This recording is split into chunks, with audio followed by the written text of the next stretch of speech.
All right, cool. Happy Friday, man. Hope y'all have had a divine week. I trust that you have. All right, today, the title of today's discussion is Alchemy, Desire, and the Sacred Union Within. So we're going to really dive into this quote. Really, this is the question. This is what we're going to talk about. Together, you were never meant to complete each other. You were meant to reflect God to one another. So I want to challenge y'all. What's up? What's up? I want to challenge y'all to really ask yourself, why do I believe that I need someone? Why do you believe that you need a relationship? Right? Do you truly believe that? Or is that what the world tells you? Now, maybe you have a good answer for this question, but I would challenge you, if you don't, to really think about it. Because oftentimes people will believe they need a relationship, but they can't clearly articulate why. Well, because people were never meant to be alone. Says who? How do you know that? Right? Because you can get deeper in your walk and in your healing with someone else than you can by yourself. How do you know that? Has that ever worked for you before?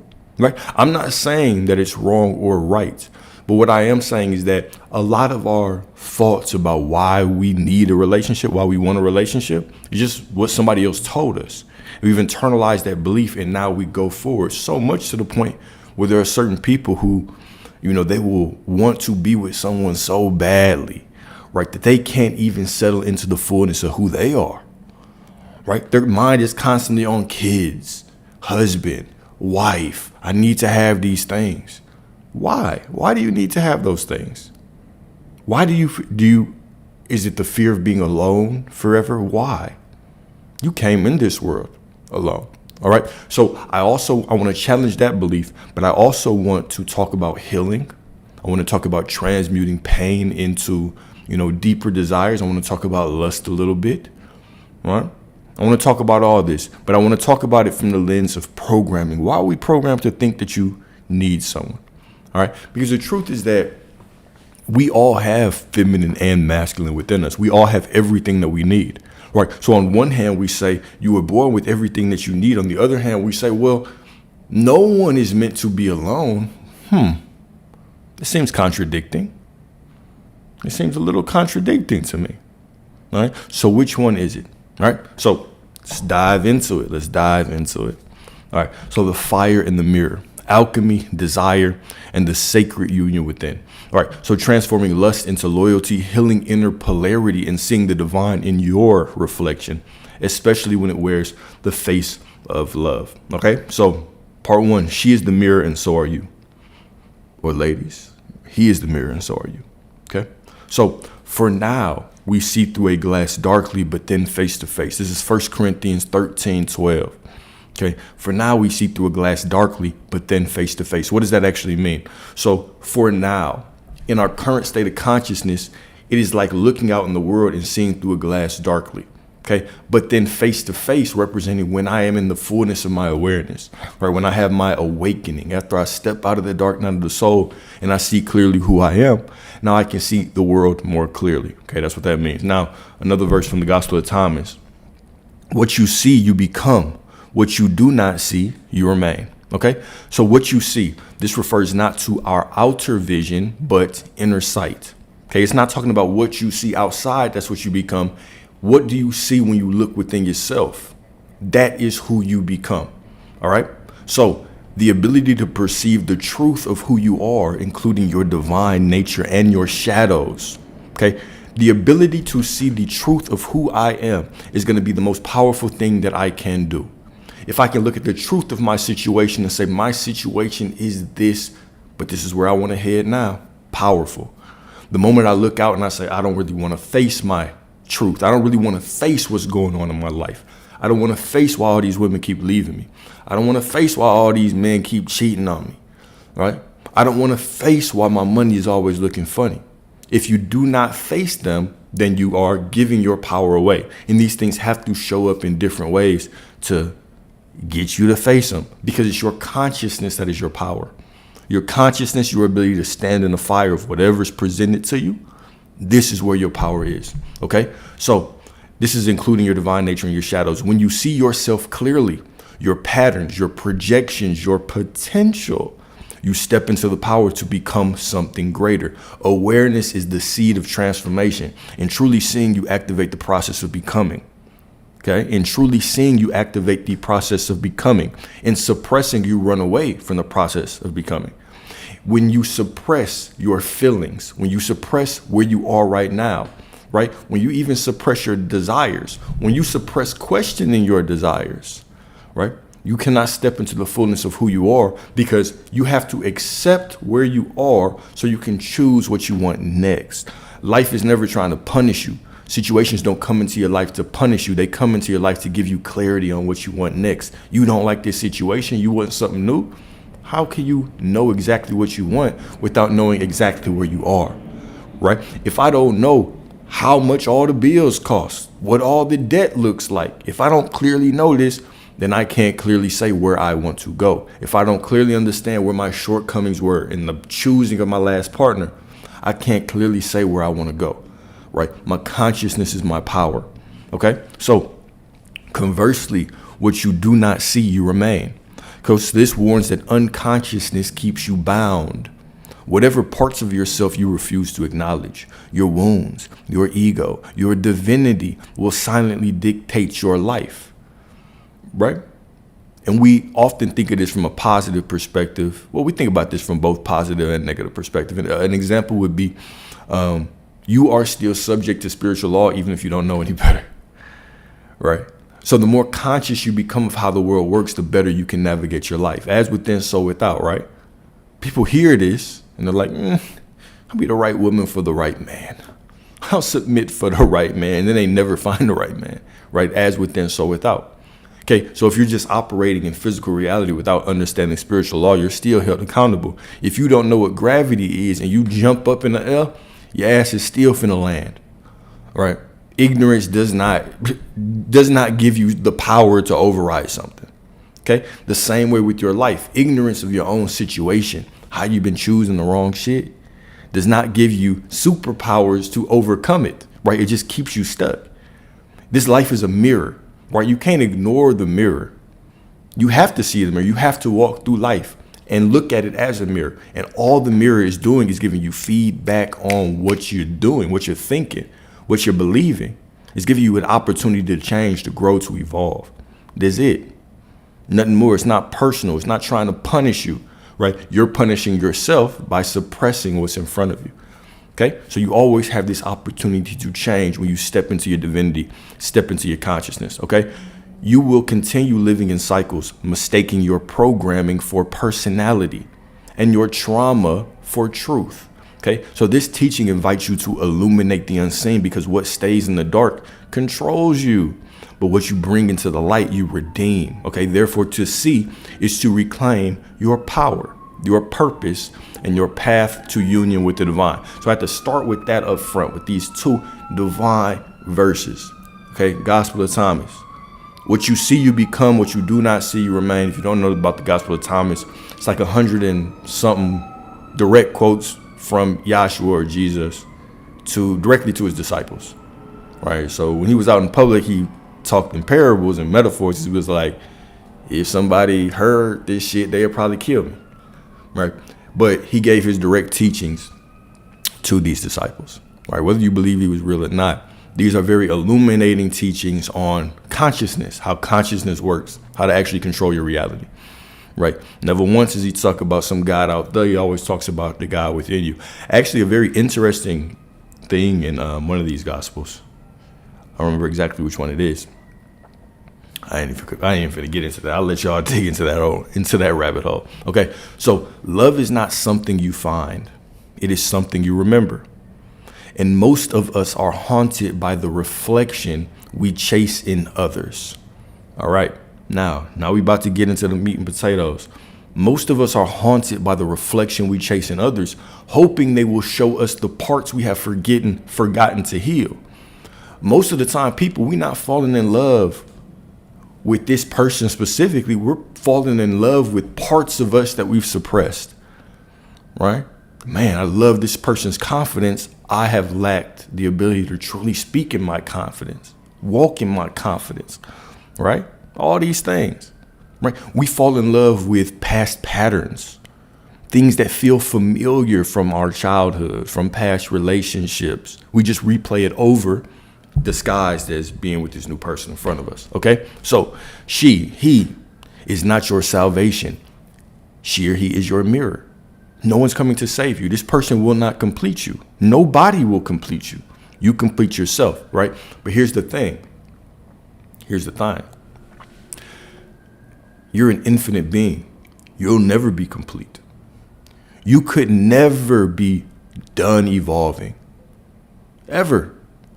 This person that you choose, no matter who it is, right? Because let's be real. The more conscious you get, we could talk about soulmates and twin flames and the divine union and all that, right? But the more conscious you are, if you like them, they like you. What more do you need? Right? You like them, you want to be with them. They like you, they want to be with you. How many people could you truly just not make it work with from that perspective right there? Right? We think we need all these things, somebody to complete us and do this and show up like this and walk like this. But if two people are willing to do the work, because it really doesn't matter how much work you do by yourself, right? You're going to meet this person and the way y'all communicate is going to be different. Background, different. The way y'all talk, different. Slang, different. Daily habits, different. All these things are different, and you're just going to have to like each other to work through it. We overcomplicate a lot of things because a lot of us deal with people that don't really fuck with us like that, right? So we try to overcomplicate it and say, well, the psychology is that if he does this and she does this and she doesn't submit, then she's not submitting because she don't really like you like that, right? He's not really going out of his way to provide for you because he don't really like you like that, right? When we look at it from just the basic perspective, people like you or they don't. They want to be with you or they don't. Right? Now, of course, I'm not saying there's no intricacies to this. Of course there are. Right? But if you really like somebody or you want to make it work, they really like you, they want to make it work, y'all are going to make it work. You can argue for the limitations and talk about attachments like the styles and zodiacs, and you can argue for your limitations, okay? But those things are not prisons. They're just guides. They're things that, they might be labels that are placed on you. You can either take them as a prison or you can take them as a challenge. How can I transcend this, right? How can I step into a more divine version of myself? Because I'm not finna be like, look, I'm a Scorpio, right? All the things that I hear about Scorpios, oh, y'all controlling, you're jealous, you're freaked out, probably can't be faithful, right? All right, if I do want a divine partnership, me stepping into that and believing that there's a prison, that I live in a mental prison where I have to be jealous and controlling, it doesn't sound like a fun relationship for me to be in. That doesn't sound like fun. That sounds like something that I need to fucking work on, right? So either I can identify with it or I don't, all right? But let me back off of that a little bit, all right? So every rejection that you receive is your fear of unworthiness. All right. Every rejection that you receive is your fear of unworthiness, right? Because it's never what that other person does. You walk up to this person, you go talk to her. Probably like last night I went to this R&B thing in Dallas. Beautiful women everywhere. All right. Met a couple people, right? But you walk up to somebody, let's say you walk up to somebody, you don't even know them. But you're already fearful of them telling you no. What is this fear truly? Because it's not them. This fear will be associated to anybody in that position that you're going up to or to talk to, right? What truly is your fear of rejection, right? Typically, it's this fear of unworthiness. It is this unconscious part of you playing out, saying, okay, I might be unworthy if this person tells me no. Somebody that I like tells me no, I feel like I might be unworthy, all right? Every obsession that you have, right? You're longing for reunion with your own lost self. Anytime that we're obsessing with something a little bit too much, right? When you have desires, we can sometimes pervert or confuse what that desire truly is, right? Because on a soul level, on a spiritual level, what this desire is, whether it's a nice car, a nice house, or, this divine counterpart, if you take away that end goal, you say, okay, why do you want that car? You feel some way when you get that car. What that feeling can truly be broken down to in a spiritual perspective is that if I take away that car, I have a good feeling of accomplishment, right? I had a desire, which is the Most High, which is my soul speaking through me. My higher self is like, we want that. We want that. And so when you receive it, you feel closer to the divine. You feel closer to yourself, right? It's the lost part of you. This desire, it feels lost, right? And let me really talk about this on a different way that I've spoken on before. Your soul does not know time until you get here. So think about this. Before you get down here, your soul is in union with the Most High. Unless you believe that out of nowhere, your soul just spawned up here inside of a fetus and boom, you were popped out. Your soul had no concept of time. So your soul is one with the Most High, one with the divine, one with infinite consciousness, with the universe, with your higher self, whatever you want to call it. Then you descend here. And when you descend here into this space, you're wrapped up in the veil of time. Now, what comes with time?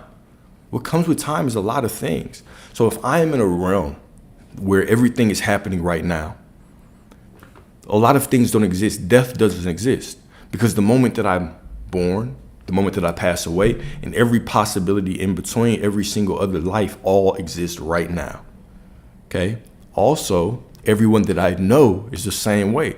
The moment that someone I love passes away, the moment that they're born, every single possible combination of things within that span also exists right now. Okay. So now what happens when I come down here and I have to experience time? Right? It means that I'm introduced to things like longing. So now I have a desire. It exists, right? My soul knows that it exists because this is where you're from. You're from a place where there's no separation.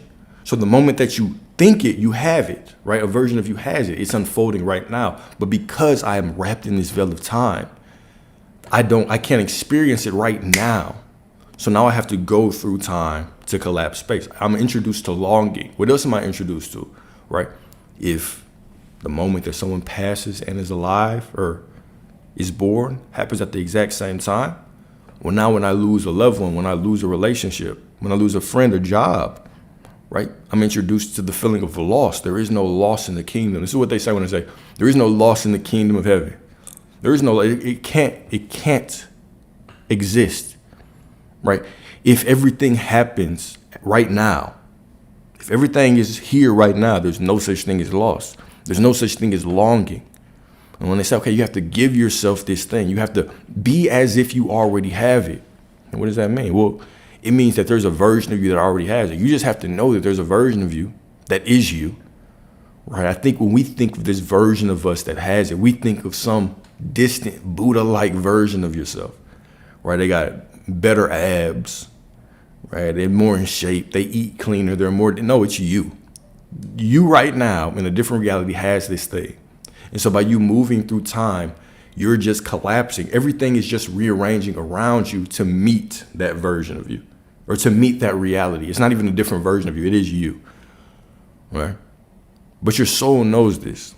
Your higher self knows this. You just don't know this, right? Because you've descended and you've forgotten everything. And now you're experiencing life in this linear way. You have to go through time to get anything. You want a degree, got to go through time to get it. You want to go to the gas station, you got to go through time to get there. 15 minutes, 10 minutes, 5 minutes, whatever, right? If you want to experience that divine love, you have to go through time to get it. Okay? So every obsession is your longing for reunion with your own lost self, with the piece of you. Okay? That lost self is just a version of you in another reality. You want this car, I want this new car, right? I have that car already. You can only imagine something that you have.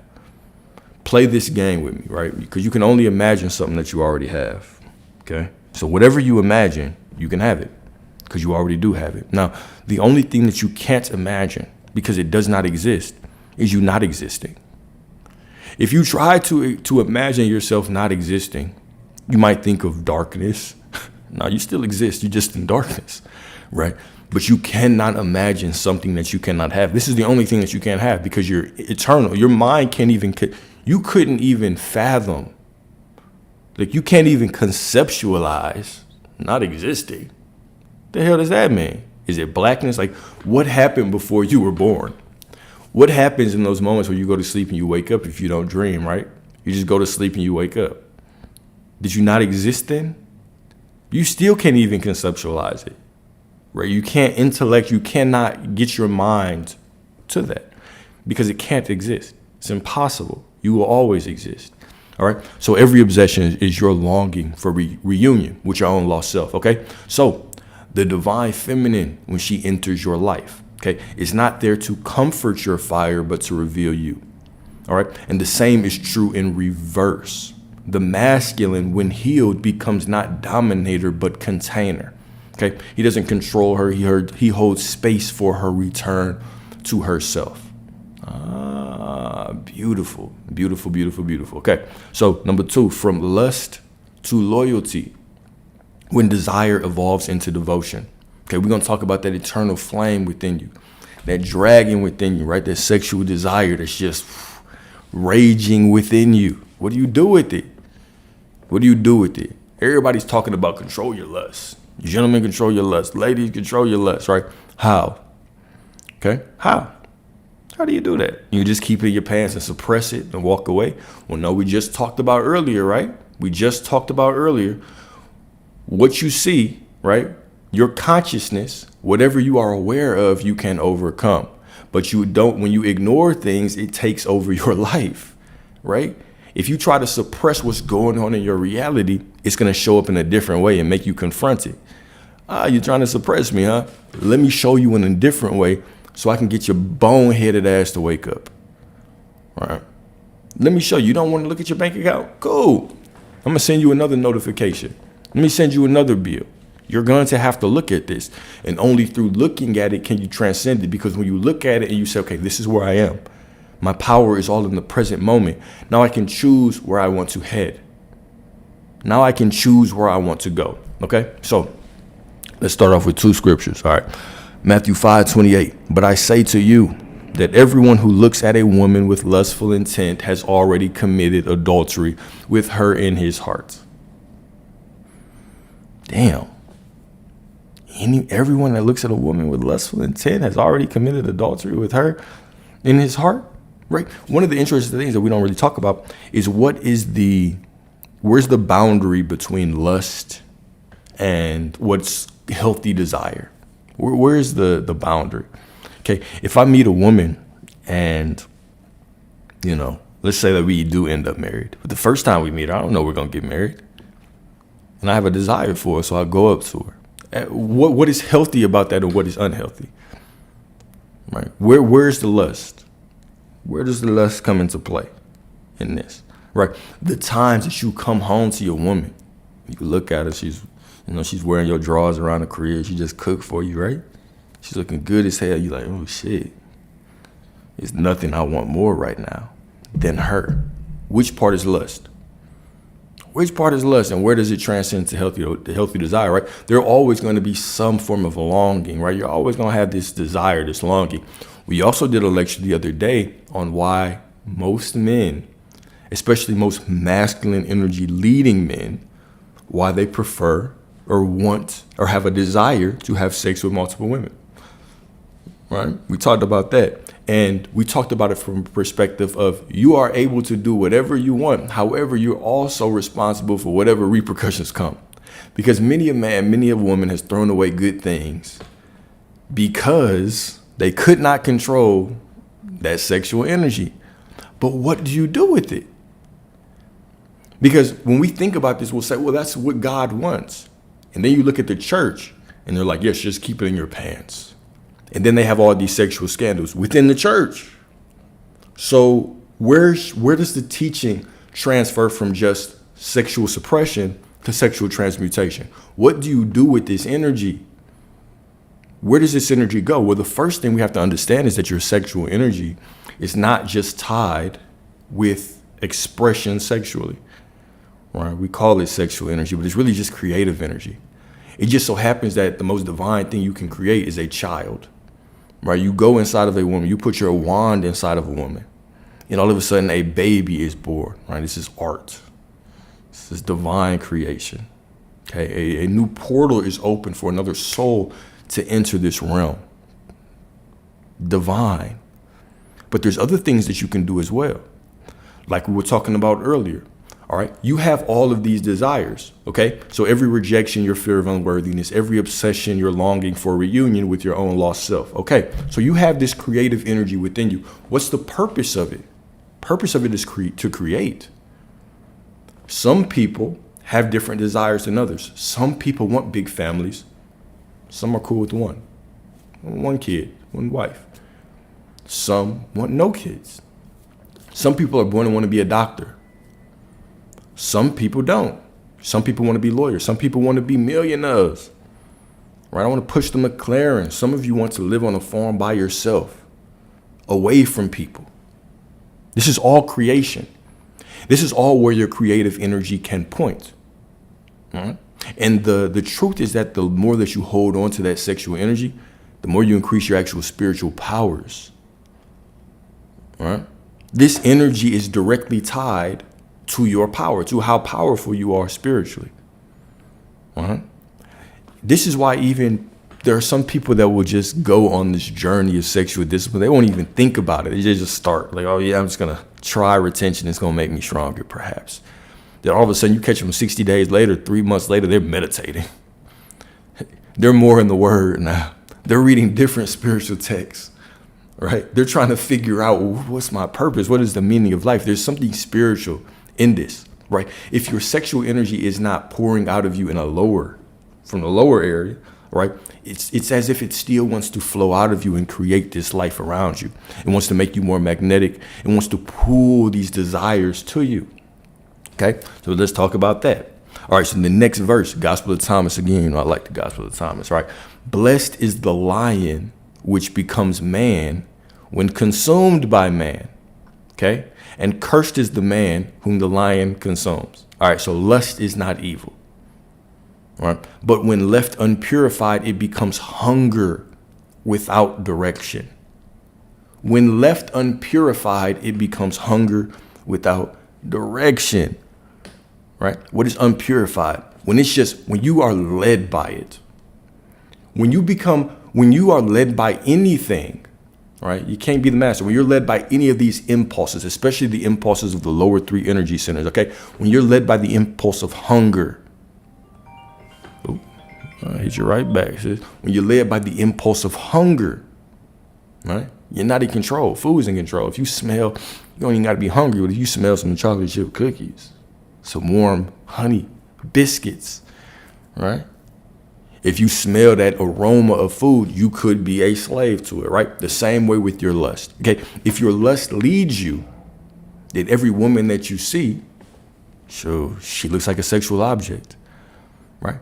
Ladies, every man that you see, you wonder, okay, shit, I wonder what that vibranium talking about, right? I wonder what that pipe talking about, right? When we are led by our lust, we just become slaves to those desires. So we have to purify this energy. How do you purify this energy? You have to get to a point where you're directing it and not the other way around. Who would you be, gentlemen, if no woman could control you sexually? Right? What we often see in relationships these days is women get to this point where it's like they dangle sex over your head like a carrot. Like, oh, if you act right, you get a little bit of sex. But if you don't, you can't. Who would you be if this didn't move you, if this didn't phase you, if you didn't play this game? All right, this is an even exchange. I only want somebody who truly wants me, who genuinely wants me. And then we add value to each other's life in other ways, right? But when I'm a slave to my lust, what often happens is I can go into a relationship and I can truly think that I'm receiving some kind of divine value from sex. Now, what happens when I step into a relationship like that and I become a slave to sex? Well, it gets deeper. All right. Now, I know, okay, if she feels good, it's more likely that I'm going to have sex. If she doesn't, it's more likely that I won't. So now I can be sexually frustrated. All right. Now she can control me. Like, now I can't even be in the right mindset to make a good decision for the direction of the relationship and completely take her feelings out of it and say, all right, baby, look, I know that you feel this way, but this is what we're going to have to do. Because if I'm too controlled by how she feels all the time, all right, then I can't even be trusted to make the right decisions if they're uncomfortable. And a leader has to do that. Okay? A leader has to do that. You have to be able to do that. So you have to get in control. You have to be in front of this lust. There's certain culture, remember what it is, right? But the more that y'all study retention, what you'll realize is that every year that you retain, every 365 days, which is a long fucking time, there's a seed that's released to your brain, right, that's planted. There's an entire physiological process that goes on that leads to spiritual illumination, okay? Now, if you study like Masons, or if you just go deep into meditation, you go to the Akashic Records, what you'll also see is that this runs in a 12-year cycle, a 12-year span. Okay, so if you can actually retain for 12 full fucking years, right, this will put you at the peak of spiritual illumination when it comes to how that practice can help you. Now, there's a culture, let me not misquote, I don't even know the exact culture, right? But there's a culture where from the time men are hit puberty until they are 25, they're advised not to release. Because if you really think about the timing, let's say that you hit puberty at 13, right? 12, 11, right? Until 25 gives you that 12-year cycle. So what this actually does is it allows this energy to rise up, right? Because you'll see the more that you retain, when you sit in meditation, this practice actually helps you to connect deeper, right? It does something to your brain. There's actually a direct trade-off between how many times you release and then mental sharpness and clarity. Right.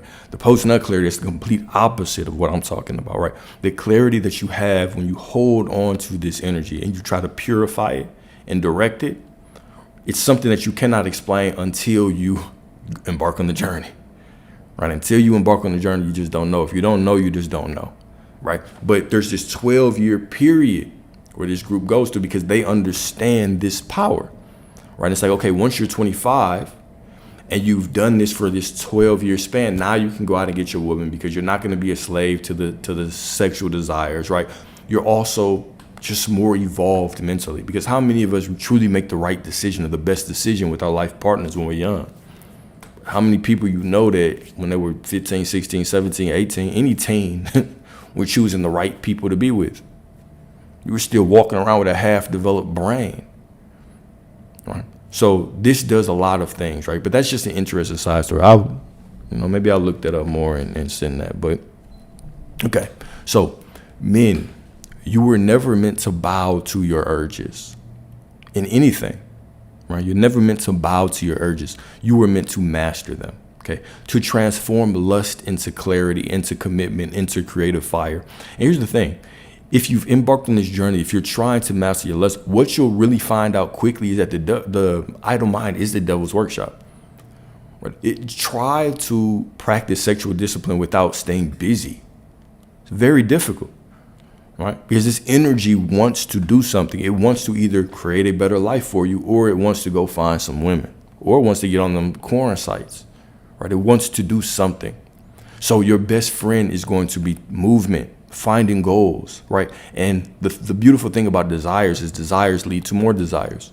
You won $1 million because at one point you wanted 100. Then you were like, well, I can do more with 1,000. Then you were like, I can do more with 10. I can do more with 100. I can do more with 500, right? And now you want more. Your desires lead to more desires. How do you get more desires? By actually chasing your desires, right? And by chasing them, I'm talking about, let me not even say chasing, that's going to be confusing, right? By attracting your desires, right? By mentally going after your desires, by mentally actually thinking about what you want based on what's showing up in your life, right? You have all these bills, you have all this debt because you have a desire for more money. Now manifest it, accept where you are and say, this is where we're headed. And now everything is for me. Everything that's unfolding in front of me is actually for me, and ride the wave till you get what you want. Right? By just doing what the best thing to do in this moment is. What is the best step that I could do right now to get to my desire? Surely it wouldn't be watching the sight. Surely it wouldn't be tasting that woman that means you know good, right? It might be researching something, reading something, whatever the case may be. But you have to constantly take this energy and pull it out of that lower energy center, boom, and direct it to what you want, okay? So, seminal energy is divine. Wasted, it burns your kingdom down. This is the eternal flame, okay? That sexual energy within you. the dormant kundalini, the Holy Spirit, whatever you want to call it, right? But when you waste it, you got to think about it opposite, right? When you waste it, it can burn down your desire. So you want this energy within you to burn for a long time, so it starts to actually rise up, impact your brain a little bit, and make your desire stronger. All right? But when you throw it away, it just eliminates your desires. You get more lethargic. You get more lazy. Right? And we know this, because this is what we call that post-nut clarity, right? All of a sudden, you don't want to do shit. You don't want to do shit. You can barely get up and get yourself a damn towel, right? So every great man in history knew this. So when we talk about Nikola Tesla, Da Vinci, Pythagoras, they weren't celibate because they feared women. They understood energy, and they transmuted it. Okay. And so when a man learns how to delay gratification of the body, he unlocks the devotion of the soul. All right, let's talk about this for a second. Just a couple of blurbs on retention. Then we're going to go into alchemizing the masculine and the feminine energy. Okay.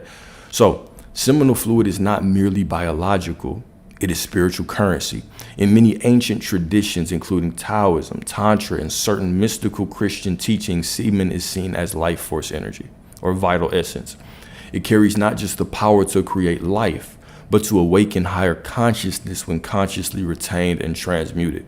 When a man withholds releasing, he redirects this potent energy upward through the body, nourishing the brain, strengthening the nervous system, and activating latent spiritual faculties. This process is often referred to as ojas building in Eastern thought, the cultivation of radiant vitality that refines perception, intuition, and inner peace. Spiritually, retaining and transmuting seminal energy trains the soul in self-mastery. Lust becomes devotion. Desire becomes focus. Instead of scattering his essence through momentary release, the man begins to glow from within. Okay, what is this glow? Right, this is the eternal flame within you. So if you've ever seen, let's just say you've ever seen a dead animal, okay, you can tell that it's not there. Unfortunately, if you've ever seen like a human passed away, like in a casket or whatever, you can tell that they're not there. They're missing a light, right? There's a light that's out. So when we talk about things like, oh, this man is glowing because he is retaining, right? It's because that eternal flame within you starts to burn brighter and brighter the longer that you retain, okay? To get your eternal flame, your soul, before it came downhill, had to basically, your soul your soul can exist anywhere in the cosmos, but in order to be incarnate here within a body, you have to get a spark from the eternal flame. Okay, so basically you have this line and these souls are like, oh, we want our eternal flame, and they get it. Anytime that you get your eternal flame in the same time as someone else, y'all are called twin flames. Okay, and not because you have an eternal flame, you can come down here and you can be on this planet within this realm in third dimensional reality. I'll put it like that. Okay, or in higher planes of reality. So the more that you hold on to this fire within you, you get brighter. This is why people say, oh my God, you're glowing. You can tell somebody's glowing from the inside out. Okay. But then also you can see that people that constantly release, they might look a little bit more dull. You can tell in their eyes, you can tell in their demeanor and their presence and their speech, things like that. Right. So the man begins to glow from within. He becomes magnetic, purposeful, and aligned with the divine. All right. As Jesus said in the Gospel of Thomas, when you make the two one, then you will enter the kingdom. Okay. When you make the two one, then you will enter the kingdom. This refers not only to union with the feminine, but also the marriage of lower and higher energy. Seminal retention is not about suppression, but ascension, turning the carnal into the celestial. Through discipline of the flesh, the veil is lifted and heaven is remembered within, right? Kingdom of God is within you. It's not outside of you. All right. So Gospel of Thomas, when you make the two one, then you will enter the kingdom. Okay. When you make two one, then you will enter the kingdom. All right. This talks about, or this, the meaning of this, right, isn't just masculine and feminine polarity, right? Because we all have the masculine and feminine within us. When we talked earlier, we were talking about how the masculine essence is the container for the feminine, right? And then the feminine essence is that spark that also it pushes the man into a greater sense of purpose, into a greater sense of being, right? But we're also talking about union between your flesh and your soul, between your flesh and your spirit. All right. Now, when you are living this double life, this double-minded man, right? Because everything is multidimensional, everything has multiple meanings. When you are living this double life and you're trying to be spiritual, but you're still living in your kind of fleshly desires and you're throwing away your spiritual energy, right? It's very difficult for you to reach full illumination, right? To really step into full control of your life. This is why even when you want to manifest things, when you're praying, in order to get things to materialize in your life, you have to use the constant action of thinking as if you had it. And then you also have to step into faith. These two become one, right? So the physical has to match the spiritual. Your spiritual essence has to be relaxed in faith and this knowing that it doesn't matter what my feelings are, whatever I'm going through is all unfolding for me. And then you also have to physically think from the end. All right. And this is the same with all these aspects of life. If you truly want to, get clarity or move divinely through life, you want to make sure that what you're doing physically is matching your spiritual desire. If I'm truly looking for spiritual enlightenment, I need to be doing things aligned to that, right?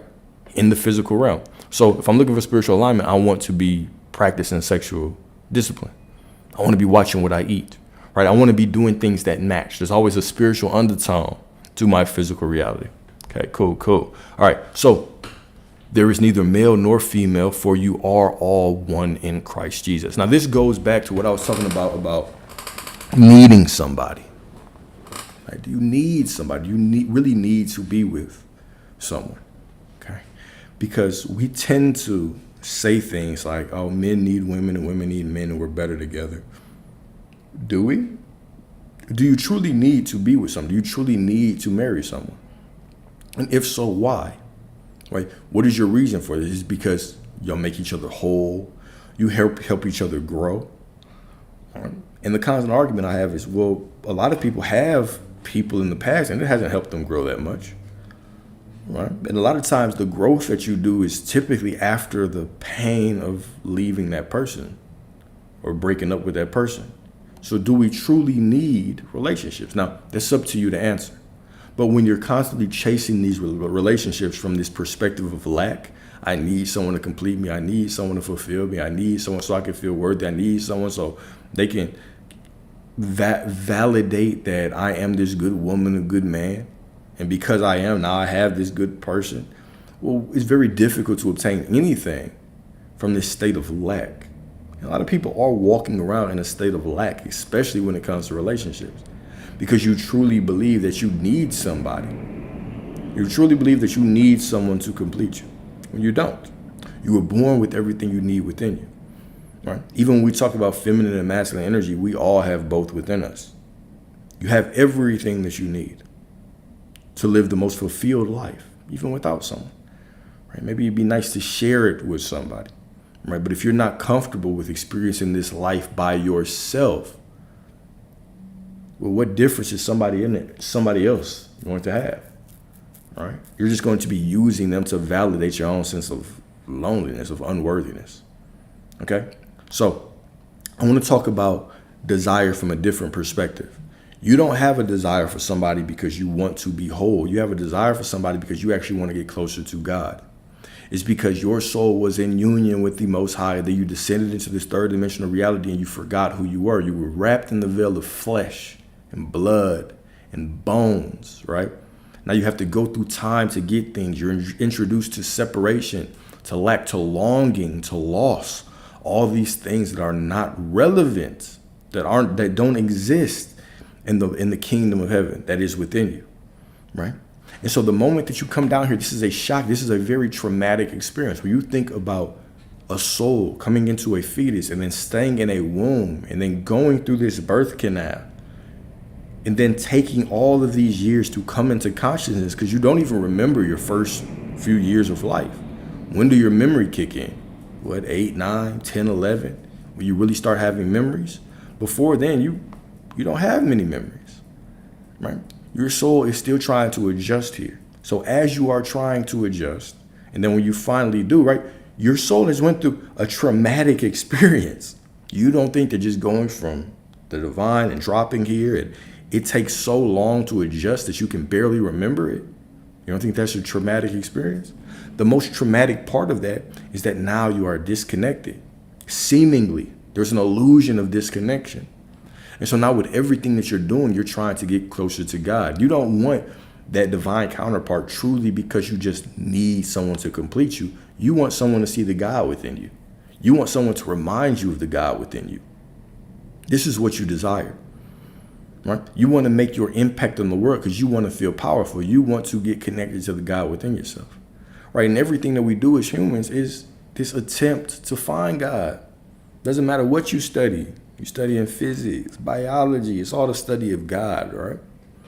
Technology, it mimics the brain. We talk about AI. We talk about neural networks. It all mimics the brain, right? Psychology, philosophy. You're an attorney. Don't care what it is, right? You're studying human nature. It's all a study of the Most High. It's all a study of the divine. All of it, right? So we're all in this constant pursuit to understand who we are from the perspective of who we are, right? We're all trying to understand who we are as God from the perspective of who we came down here and incarnated as, right? And typically the biggest desire that we have is for that divine union, okay? So your desire for partnership is holy, but the partnership you crave begins inside. The wound of modern love is this: we look for what we haven't become. Men seek nurturing because they have neglected their own inner child, okay? Women seek safety because they've abandoned their own inner father. But polarity is not dominance, it is harmony. Not chasing, but magnetism. Not dependency, but sacred resonance, okay? So until the masculine within you feels safe, the feminine within you will not bloom. And until the feminine within you feels seen, the masculine will either rage or retreat. This is, you know what I'm saying? We always talking from a balanced perspective. So this is for men and women. We all have work to do, right? Until the masculine energy within you feels safe, the feminine within you will not bloom. Now, when I say until the masculine within you feels safe, that doesn't mean till your masculine energy feels safe. Until the masculine energy feels safe within you to trust. Until you can trust your masculine energy. Because what masculine energy is it's a container for feminine energy, right? And so, especially as men, right, while we're actually men and women, when we are cultivating our masculine energy and we're creating these boundaries in our life and we're saying what we accept and don't accept, and we're getting all this clarity, right? What we do is we set a boundary to allow the feminine energy within us to be safe, to understand how to operate, right? Because feminine energy tests boundaries, right?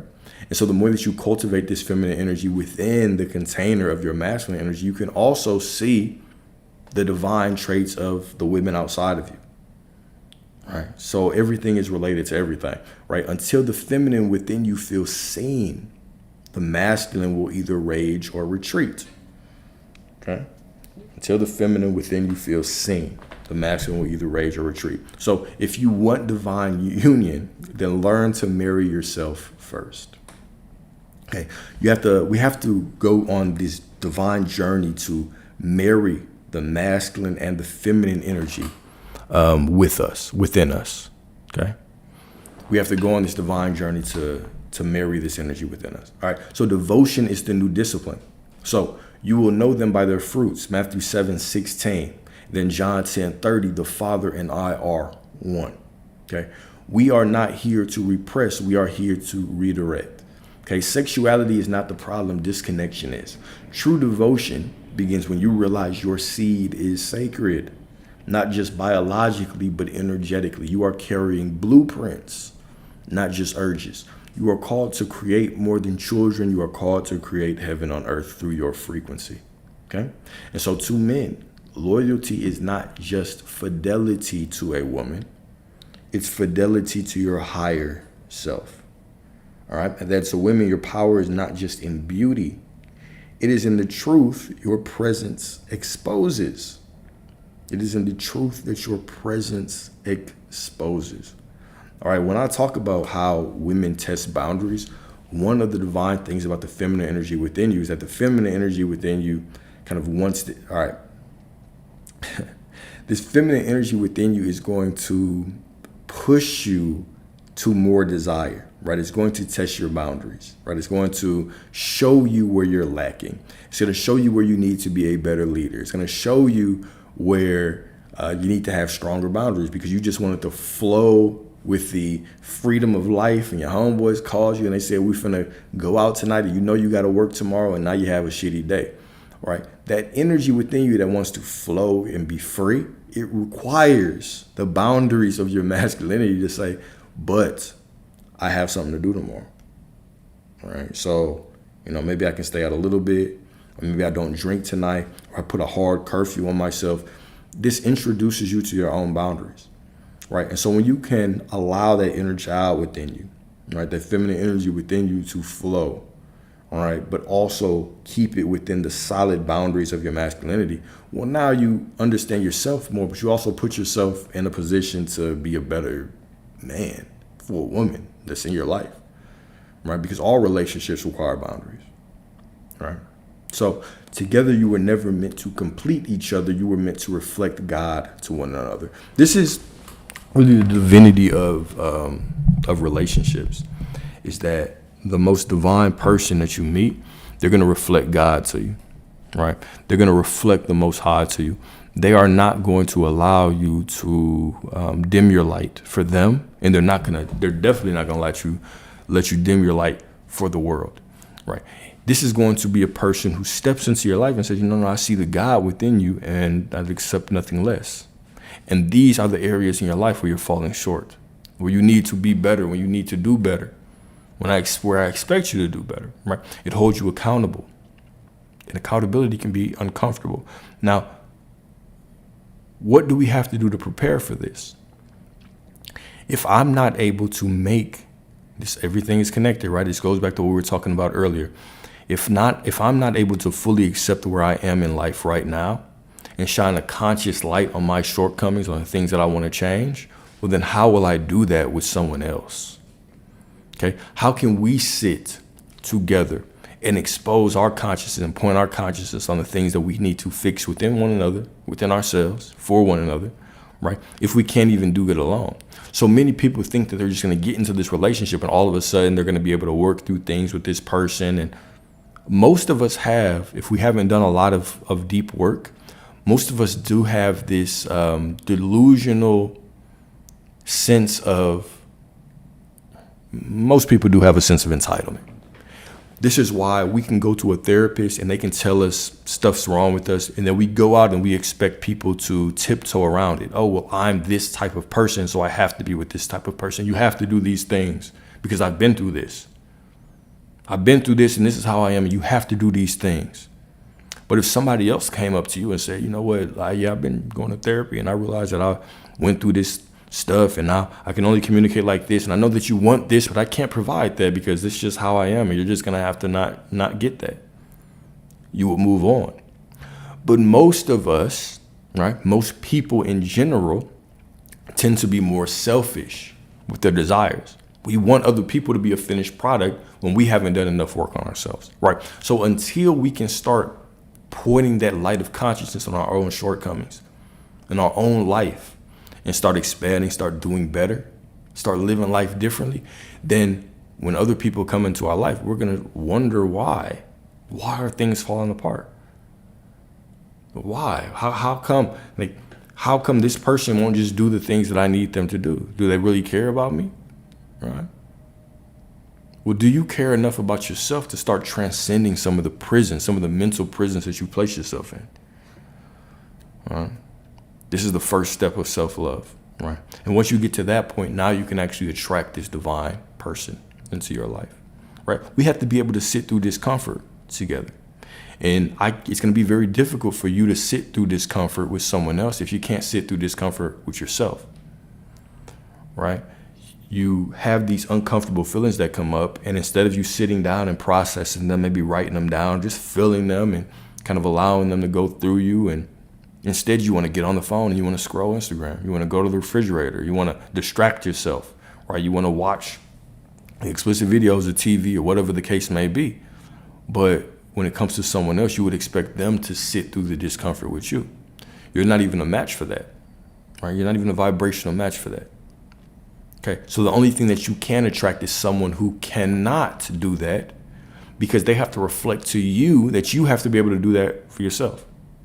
And so then we go on this journey of solitude after we come out of difficult situations. And it's like your soul is trying to call you back to yourself and saying, okay, come on. Let's understand the lesson now.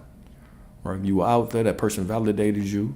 You know what I'm saying? You couldn't validate yourself. Now, let's actually do the work and let's figure out what we can do better now. All right? Your soul is inviting you to give yourself intimacy. Right? You want someone to see you. You want someone to tell you that it's okay. You want someone to tell you, no, I'm here for you. But the truth is that they'll never be there for you like you can be there for yourself. You think that you want other people to validate you and give you intimacy when really you want yourself to do that.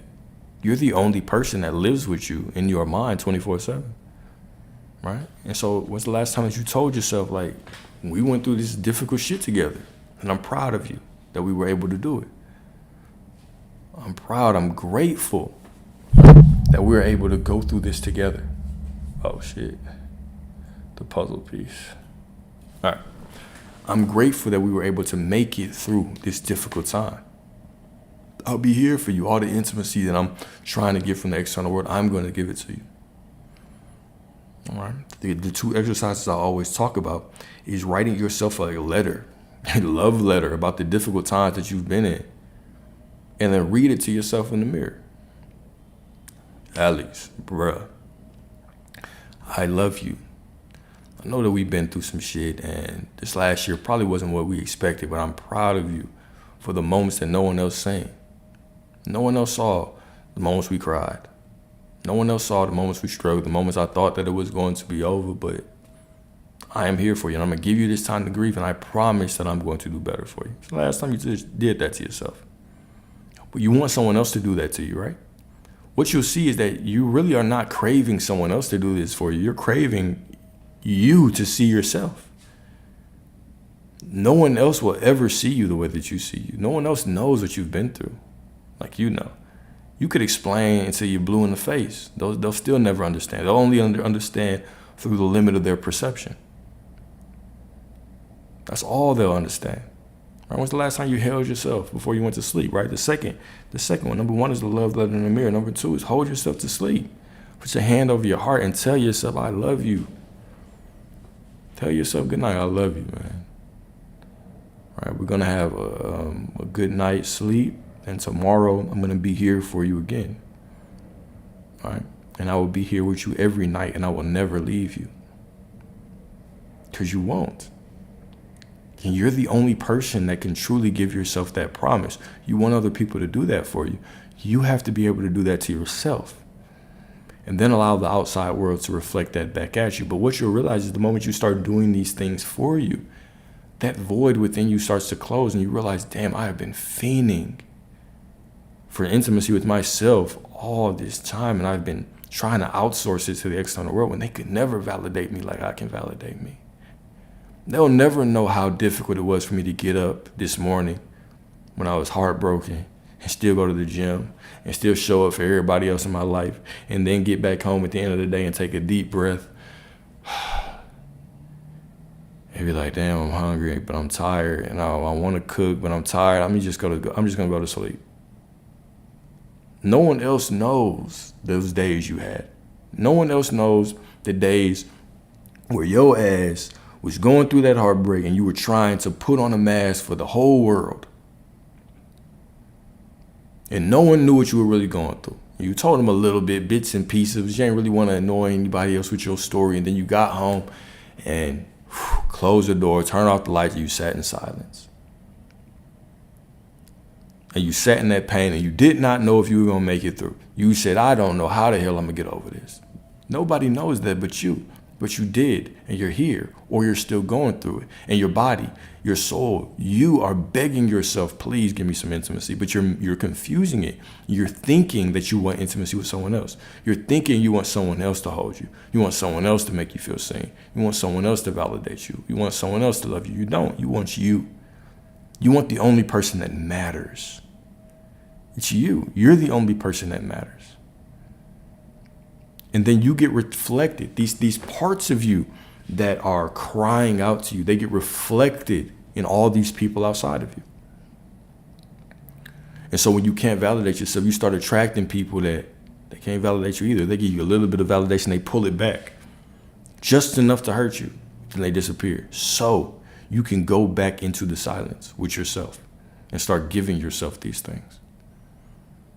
Right? You are the only person that will be with you for the rest of your life. You could find your soulmate tomorrow. They'll never know you like you know you, as much as they try. You'll never know them as much as they know them. Okay, what a shame it would be to go your whole life and not get approval from the one person that truly matters. The one person that you're the only person that knows what you truly desire. You're the only person that knows what you've really been through.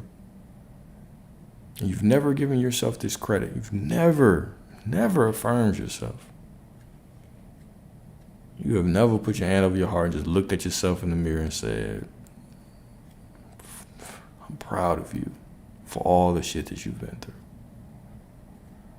We're going to be better.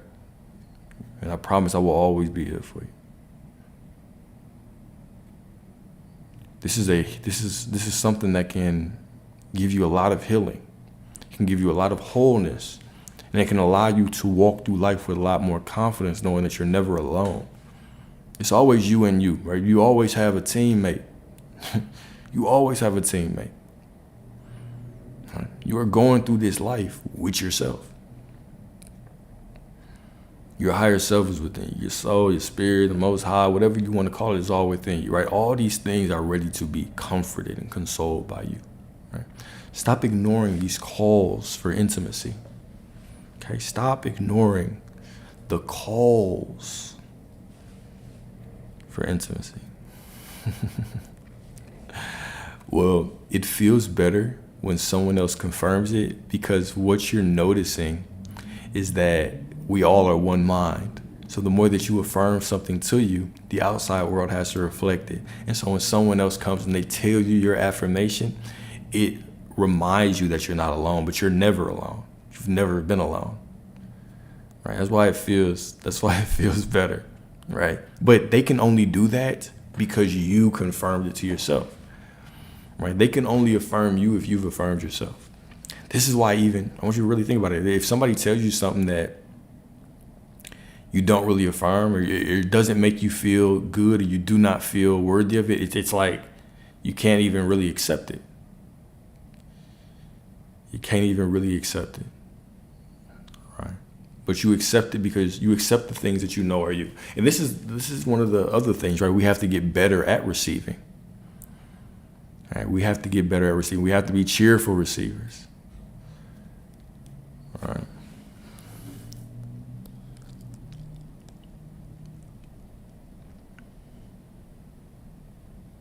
Yeah, man. Those yeah, affirmations are powerful, right? But we think we have this illusion of separation, but even Jesus in the Book of Thomas, right? Or in some of the removed gospels, but we know from spiritual teaching that there is one mind. We come from light, right? There's one source, there's one mind.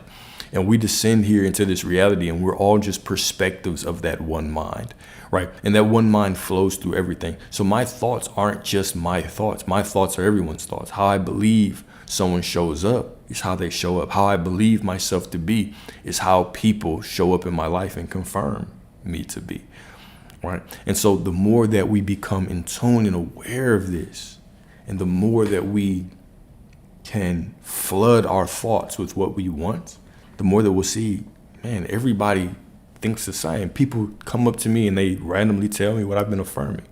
The word constantly shows me my affirmations. Right? It's powerful. Your thoughts are not just your thoughts. Your thoughts are everyone's thoughts. Because we're all just one. We're literally all just one mind walking through this life together under the illusion of separation. But there is no separation. There's no separation now. There's no separation from me and you. There's no separation from past and future. There's no separation. It's all right now. Right? Even on a deeper level, when we talk about oneness, right? Why does getting in flow state feel so good to you? Because you feel like you're in oneness and unity with the Most High. All right, we can talk about that from a perspective of work. Because when we talk about your sexual energy wants to create. It wants to create this desire, and at the end of your desire, whatever it is, whether that desire is sex, whether that desire is a car, money, if you take away the thing, right, when you have it, you feel like the Most High, you feel like the universe, you feel like infinite consciousness, the divine is flowing to you. You're reminded of who you are, right? When you are in union with someone, when you enter flow state, when you are making love to a woman, ladies, when you are having your back broke, right? When you are in this divine union, you feel like you're one with the Most High. Right? When you are in flow state, when you're doing arts, when you're reading, when you're learning about something, when you're putting your all into your business and you just forget about time, you feel like you're in union with the Most High. Right? All these things are reminding us who we are.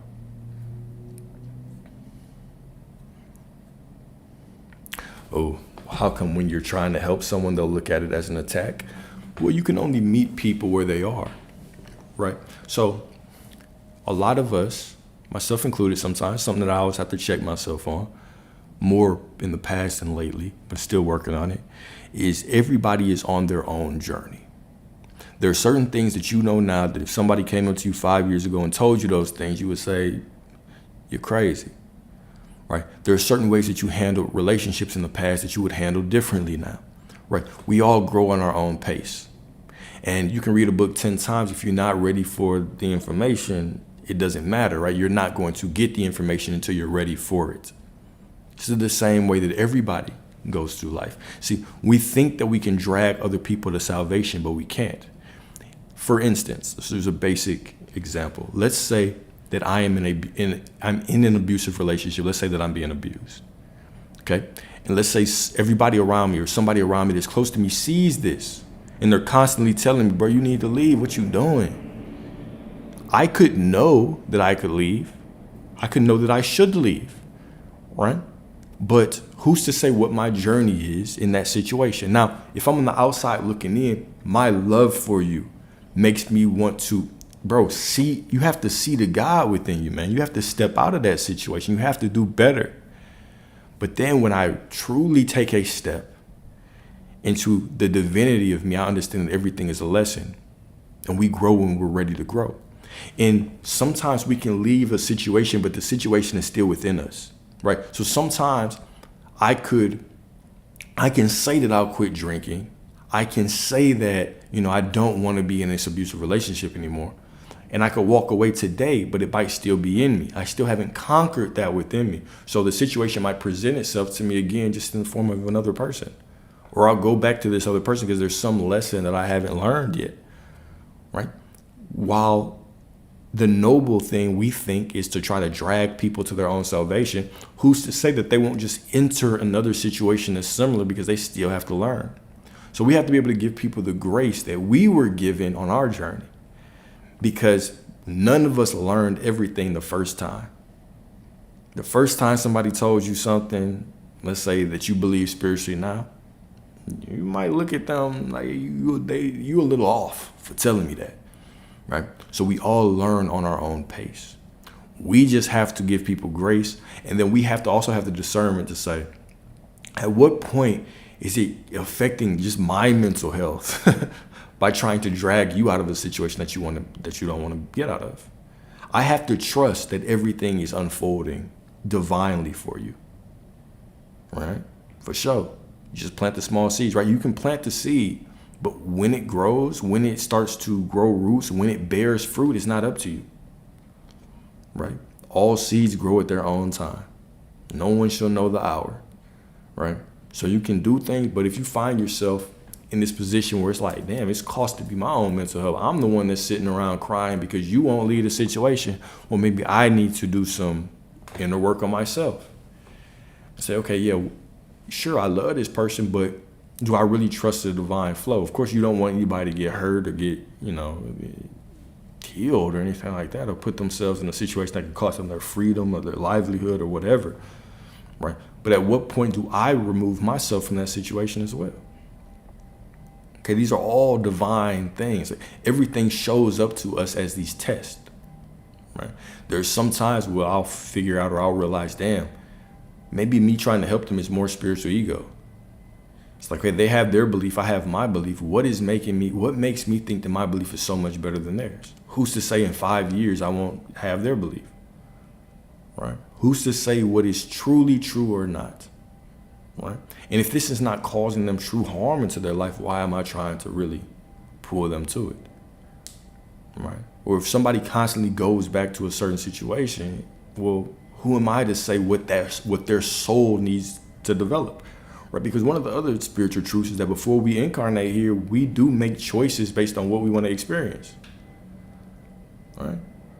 Like, I made a choice from my parents. Some of you chose parents with limiting beliefs because your soul needed to be able to transcend those things. Because if you can transcend those, you can transcend anything. Right? So we choose certain fires that we have to walk through.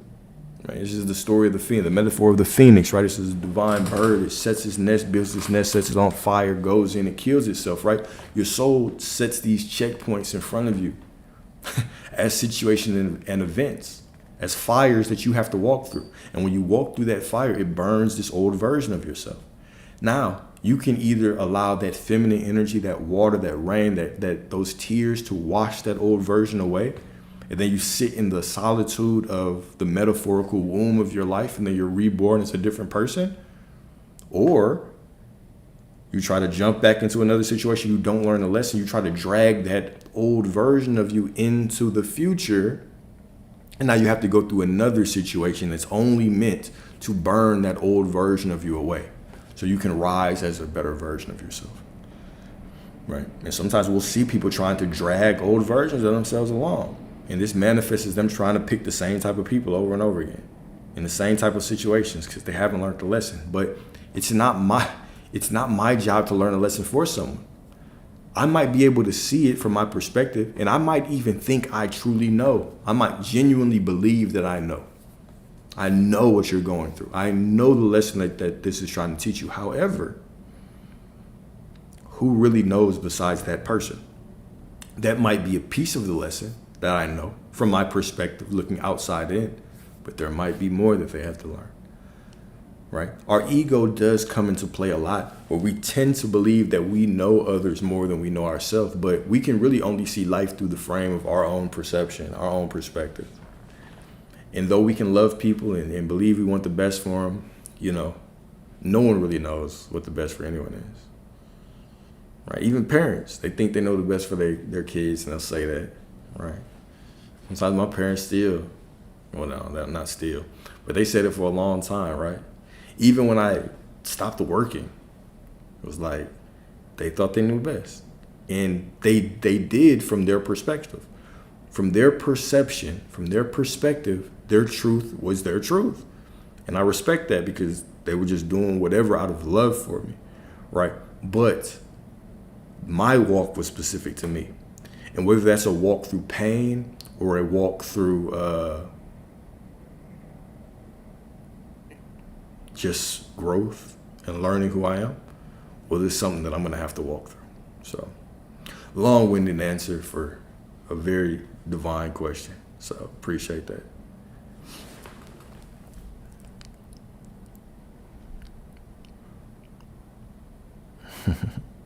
See you too. Yeah, for sure. You can't want more for someone than they want for themselves. Absolutely not. right? And change comes from within, right?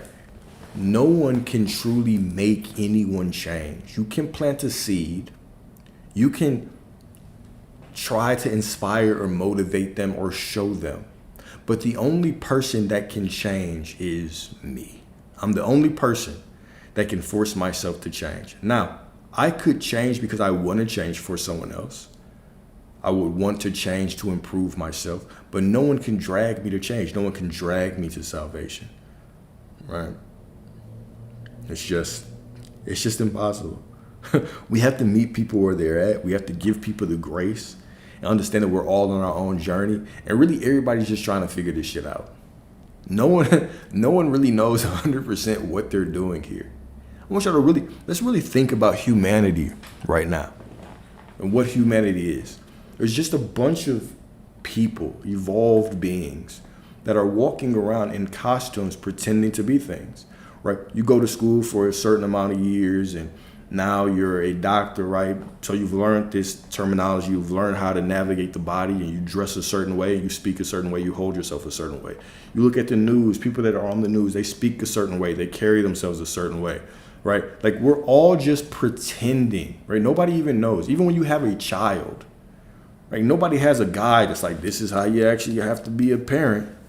Y'all are just figuring it out. Like, oh, this motherfucker has to breathe. I got to feed it. Put it on the... Here, baby, put him on your titty. He's hungry, right? Everyone is just trying to figure shit out. We're all just doing the best that we can, all right?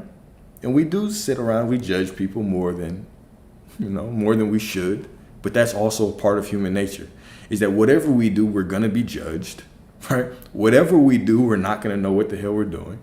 Whatever we do, we're going to have to pretend to do it until that pretending feels normal.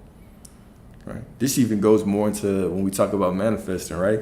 When like, oh, well, you have to believe it to get it, or act as if to get it. I mean, we all already act as if with everything. You just do certain things so much that it feels normal, right? The way that I drive to work feels normal now. Like the way that I do these things, the way that I, communicate, it just feels normal. But we're all just pretending. We're all just pretending. What truly is the authentic version of yourself? Right. What is the most authentic version of yourself? We say authenticity is the highest frequency. What does that mean? Are you the most authentic version of yourself when you're at the office and you're doing the work that you were trained to do? Because you were trained to do it. Right? Are you the most authentic version of yourself when you're being the best mother that you can? When you're being the best father, the best boyfriend that you can, based on how you've learned how to do it, based on your past experiences? Based on the feedback you've received from this person and what they like, what they don't like? Which part of you is the most authentic? What does that mean? Right? In what area of your life have you not been programmed in a certain way? Even when you think of most of your thoughts are, you might start thinking of a song lyric. That's not your thought. You might read a book and it changes your perspective. Those are not your thoughts. Okay? What is you? Who are you? Right? And when you start really digging, you realize that shit, all I just am. Like I'm just consciousness. That's it. But everything about you, right? Since before you could remember, let's go through the average walk of a human in existence. As you're born, and before you even have memories, your parents are telling you how to act.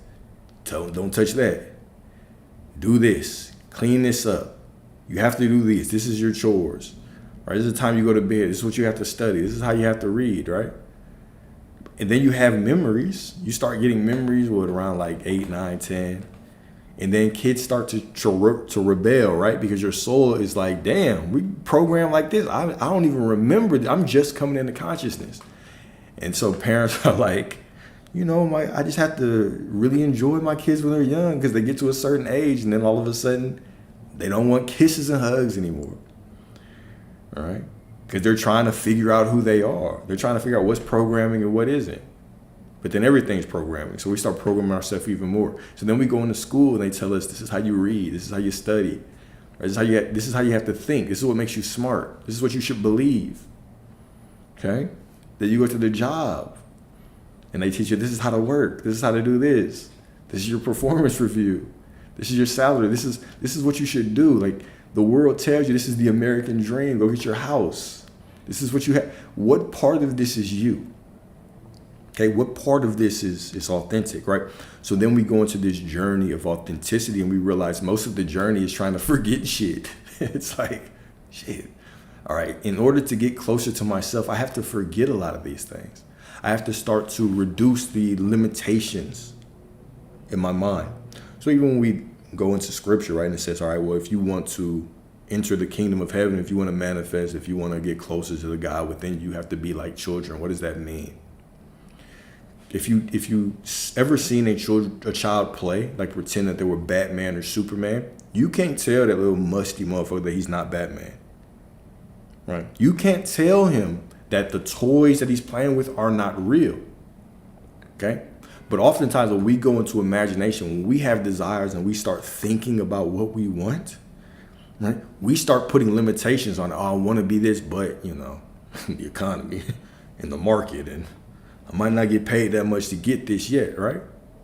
So we try to take all of our programming into our visualization, when really we have to strip all of that away when we go into the silence in order to get the things that we want, right? But yeah, how I always describe it is the highest level of self-actualization is realizing that God is within you, that you are God, that you cannot distinguish, you can't separate yourself in God, right? Everything else is still, But once you get to that realization, now it clears up any kind of limiting belief, because, oh, if God is within me, if I am God, then I have to be worthy, right? Because worthiness cannot be a feeling at this point, because the divine is worthy. God is worthy, so I'm worthy because I breathe. So I have to be worthy for what I want. Well, shoot, if I understand that I am God, then I am worthy. Now, if you want this divine counterpart, you have to be love. Well, the Most High, the divine within me, could not be anything but love. So if I reach this level of self-actualization, boom, boom, now I'm already in alignment with everything I want. So it's more like it's a relaxing into this knowing of who I am. Right? I just am. I'm not worthy because, no, I make this amount. I'm not worthy because I look like this. I'm not worthy because I work out or do this. Or I'd be worthy whether I was doing that shit or not. I just worthy because I breathe oxygen. Because you inhale consciousness, you are worthy. Because God is within you, you are worthy. Point blank, period, right? Because you are. Right? You are love because you are. Because God is within you, you are love. Right? So this highest level of self-actualization is actually understanding of who I am. It's like all of a sudden, if I don't know that, then I'll always think that I have to work to be worthy. Right? If you don't truly understand that you are the divine, that you are God, that God is within you, if you don't understand that you can't separate the creator from the creation, once you understand that, right? If you don't understand that, let's say, you're going to have to work to feel worthy. You're always in this constant state of work, hustle culture, right? Hardest worker always wins. But we see that's not even true. We see that's not true, right? Or we'll say things like, what's another lie that we've been fed? If you do good to other people, then you get prosperity. Please, somebody prove to me that that's a law of the universe. Prove to me that the better you treat people, the more money that you'll get, right? Money doesn't have this sense of morality like we believe it does. It simply flows to someone who has the consciousness of money. You can sit here and think right now of people that you believe are good people that don't have a lot. And then people that you might not think are good people that have a lot, right? What is the difference, right? It's the money consciousness. What is the money consciousness? If we just think of the consciousness of prosperity, right? It's just the consciousness of believing that you're worthy, the consciousness of believing that you can create it, right? And what actually makes you worthy is just understanding that you are the divine, so you are worthy. It's not something that you have to work for. Right? Once you open up your consciousness to that, then all of a sudden these things can flow into your life, right? What if you know that and then your brain likes to fight back and forget? Well, that is what it does. But that's why it's always a battle of you versus you. So this goes back to our last point, man. I'm glad you asked that. The same way that we have to give ourselves intimacy and we have to become our best friend, and not to tell myself I love me, I got to hold myself to sleep at night, is the same way that I also have to constantly make sure that I'm in front of myself. I have to constantly be affirmed. I have to constantly be conscious. The only job that you truly have is to be conscious of your beliefs, your perceptions, what you're thinking. That's it. You do the next best thing based on what is presenting itself to you in the reality. But your number one job is to constantly go against yourself, right? And win, right? Is to constantly put the beliefs in your mind that you want. The only reason that you believe against those things is because you've been programmed to. So you've been programmed to think about it, and you've been programmed for so long that now the doubts are second nature. You don't think about the doubts. You have to go up against yourself until you don't think about, the best case scenarios. Until you don't think about your worthiness. Until it becomes just second nature. Yes, I am worthy. I'm going to get it because I'm worthy. Right? You have to become hyper vigilant of your mind. Hyper vigilant of your mind.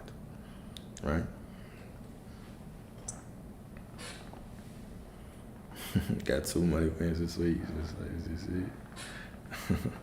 And it's never it. There's always more. Right? There's always more.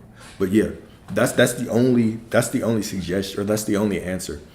Because I've also had clients say, how long do I have to do this? Shit, as long as it takes. What's the alternative? The alternative is going back to the life that you don't want anymore.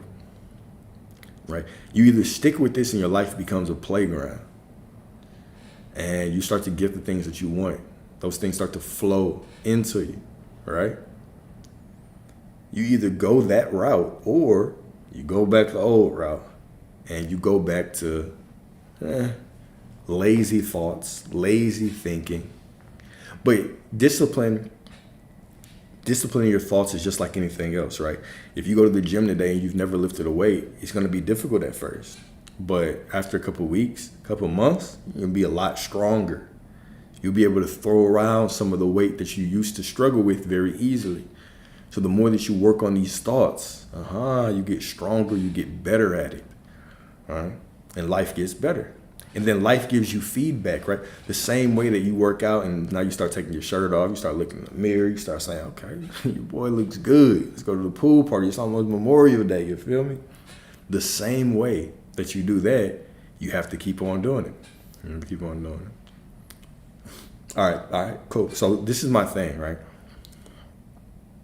All right, we're about to get into a deeper lesson because it's been years. Let's go to the verse, the number one verse that tells you how to get to what you want, okay? Let's see if I can freestyle it. I think it's John 22 something. Verily, verily, I say unto you, whatever you ask in the Father's name, you will have. Okay? And then it says, until now you have asked nothing. Okay? So verily, verily. Anytime in the scripture it says verily, verily, that means without a doubt, on my mama. For sure, like 100%. Okay? We're about to drop some real shit on you. So verily, verily, I say unto you, whatever you ask in the Father's name. What is the Father's name? I am. Okay, this is your true name. The God within you's name, I am. All right? So anything that you say, I am prosperity, I am divine, I am beautiful, delicious, whatever you want to say about yourself, this is true. Now it says, whatever you ask is going to be given it to you. Now it says, this is a very important part. It says, until now you have asked me nothing. Most people will think, it's been years. What you mean up until now? What this truly means is that it doesn't matter what you've asked in the past. If I'm asking right now, if I'm trying to program myself, I'm saying I'm prosperity right now, but I'm also saying, but I've been asking you for the last 5 years. I've been doing this for 10 years. I'm aware that I've been doing it for a long time and I'm not it. That's what I'm aware of, right? So what are you aware of being right now? The past doesn't matter. It's just a thought. You can't even prove the past exists to me. You can explain a bunch of shit in your mind, but you can't prove it. because it's not tangible. The only thing that you're doing is you're standing in right now, right? I guess the tough love question is, how do you know you've been asking for it for 10 years? How do you know you've been asking for something for years, right? It's because you're aware that you've been asking for something for years and it hasn't happened. You've been trying to program yourself for years and it hasn't happened. You have to say, it doesn't matter. I don't care how long it takes. I'm just going to bring my awareness right now to I am worthy for prosperity. I am worthy of it. That's what it is. I'm worthy right now. Right? And this is the mindset that we have to go to over and over and over again. And then I would also say, if you feel like you've been doing it for years, right? Well, then I would say that you've probably been wavering. If the moment that you say, oh, I've been doing this for years, my tough answer would be, no, you haven't. Right? You've been wavering for years. You've been saying something and looking around for proof for years, but you haven't just been embodying it. The only proof that I need that I'm going to get what I want is that right now I've changed and I believe that I'm getting what I want, right? I am the synchronicity. And I walk through life with such conviction in it that it doesn't really matter what I see around me. Right? I know that the world's going to change to give me what I want. Like point blank, period, right? It doesn't matter if it's been years or months or whatever. I will stay in the awareness of what I want. That's who I want to be until the world conforms. Point blank, period.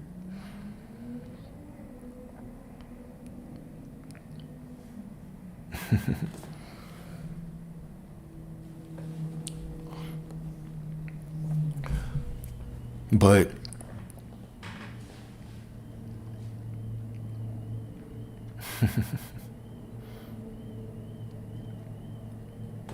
all right, but last part.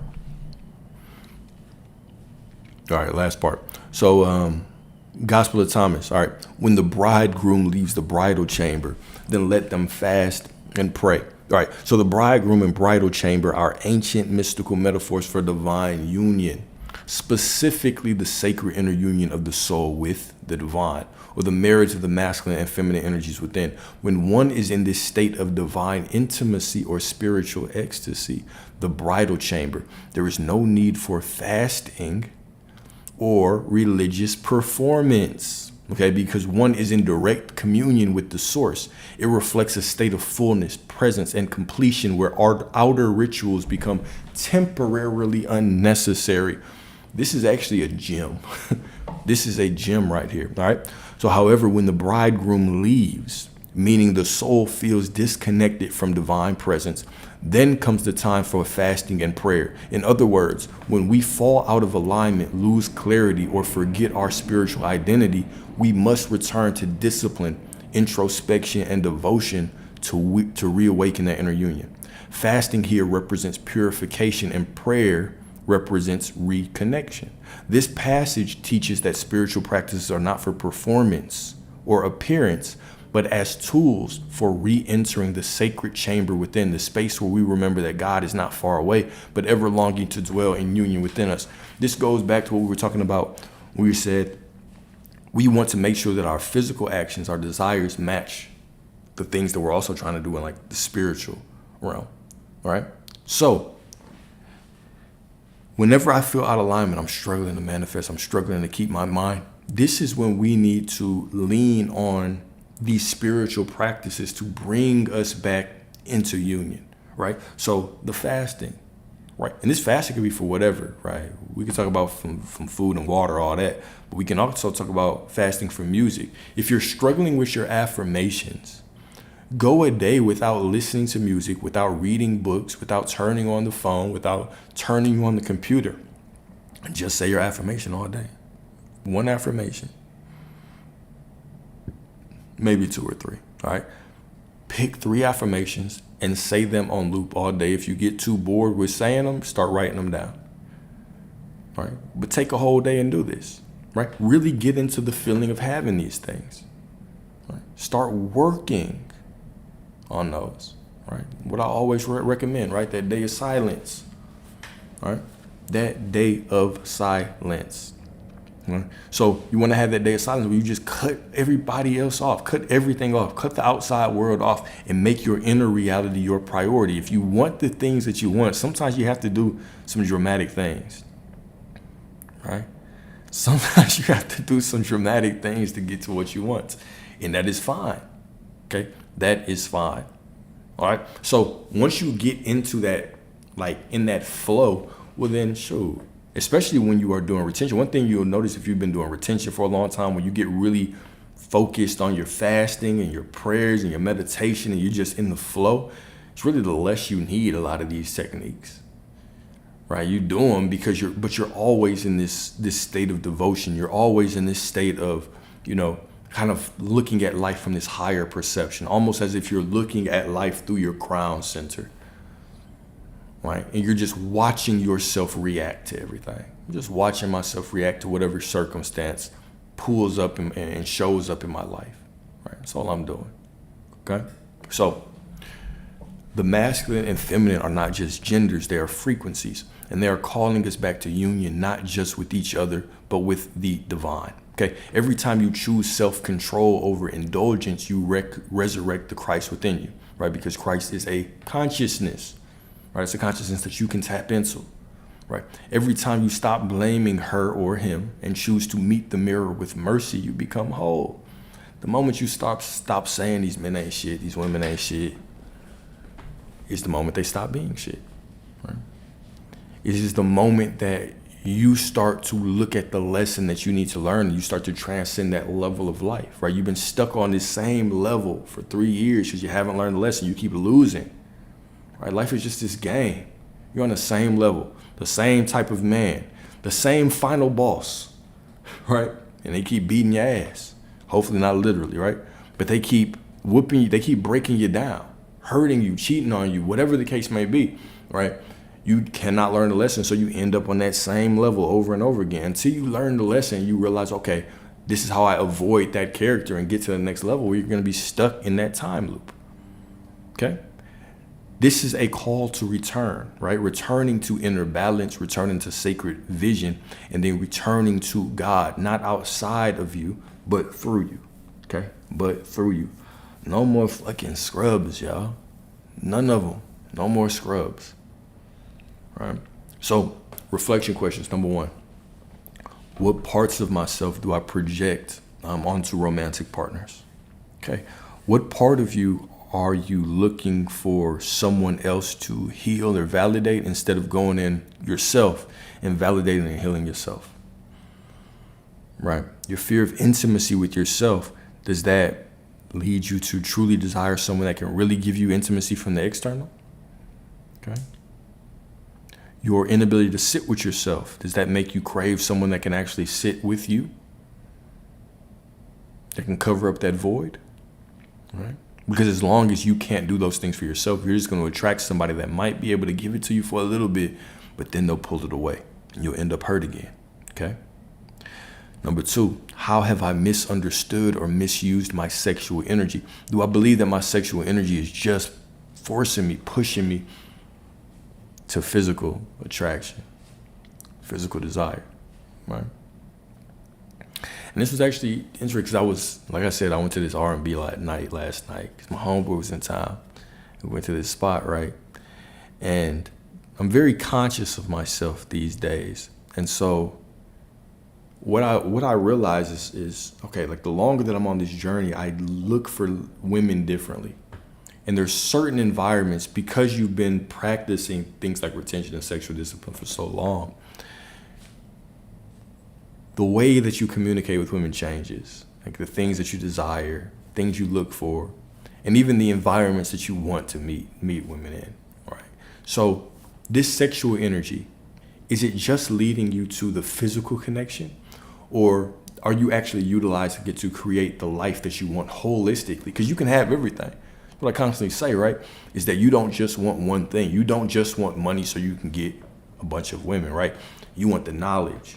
You want the money. You want the freedom. You want to help your family. You want the beautiful woman, right? You want all these things, right? In order to get all these things, use that sexual energy to help you build the life that you desire holistically. Holistically. Okay? Do I lead from lust or from loyalty to my higher purpose? Okay, which one am I more loyal to my sexual desire, or am I more loyal to the desire that I have for my life? All right, which one are you more loyal to? Okay, and then what does my inner masculine feminine relation look like? Okay, that masculine energy within you. Okay, does the masculine energy within you feel like it's rageful, wrathful, or does it feel like it's safe? Does it feel like it's firm and steady and safe, but will still, come out if somebody crosses a line, right? How is that masculine energy within you? How is the feminine energy within you? Is it flowing? Does it understand boundaries? Do you know when to have fun and when to not, right? Do you know where your boundaries are? Or are you just always looking for fun and pleasure, and you're going to go out when you know you got a big day the next day, right? You go out drinking when you know you have to be on point the next day because you got some kind of meeting, right? How is the inner masculine and feminine? How do those work together? Okay. And then number 5, can I hold space for union without clinging to control? Okay. What does that look like to you? Right. That divine union without controlling. Right. How does that look like? Can you do that? Right. Can you do that? Okay. So those were the 5 reflection questions. As always, this full lecture is going to be on YouTube. I'll have the document in the actual YouTube video so you can download it. You can do whatever with it. But let's see. If y'all got any questions, we can talk about anything. And then, of course, we'll end this with some prayer, with some affirmations. So we'll go from there, man.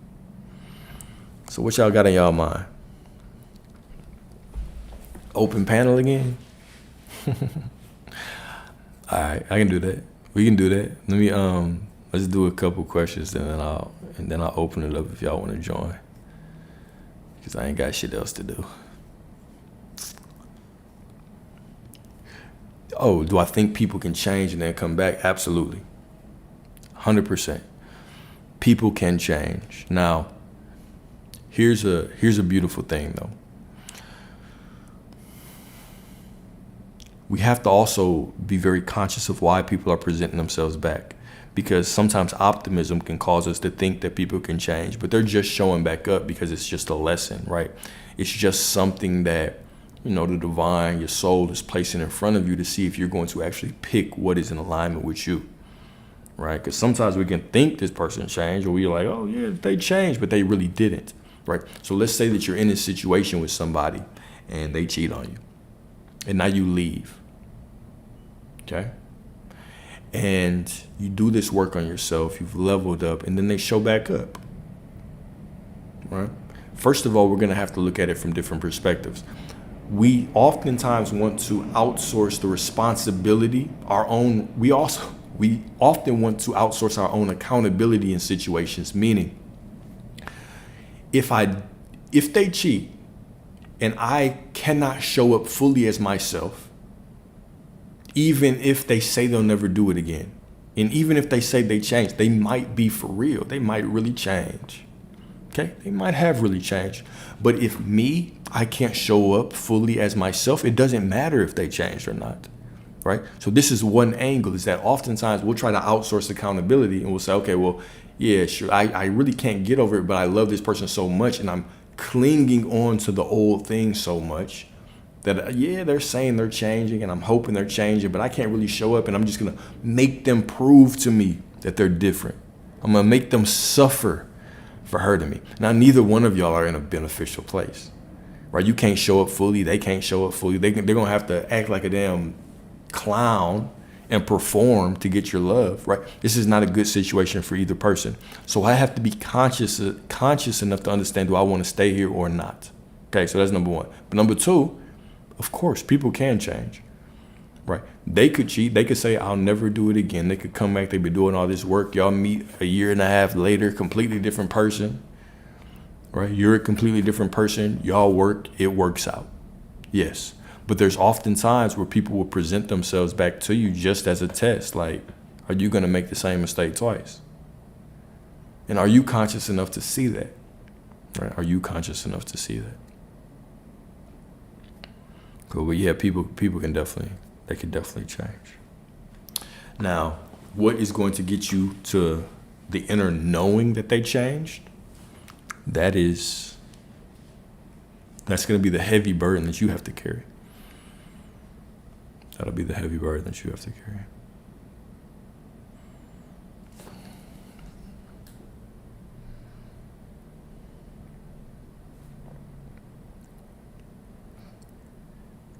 Absolutely. Yeah, give it time. Trust yourself, right? Trust yourself. Trust the way that you think. Trust the way that you feel.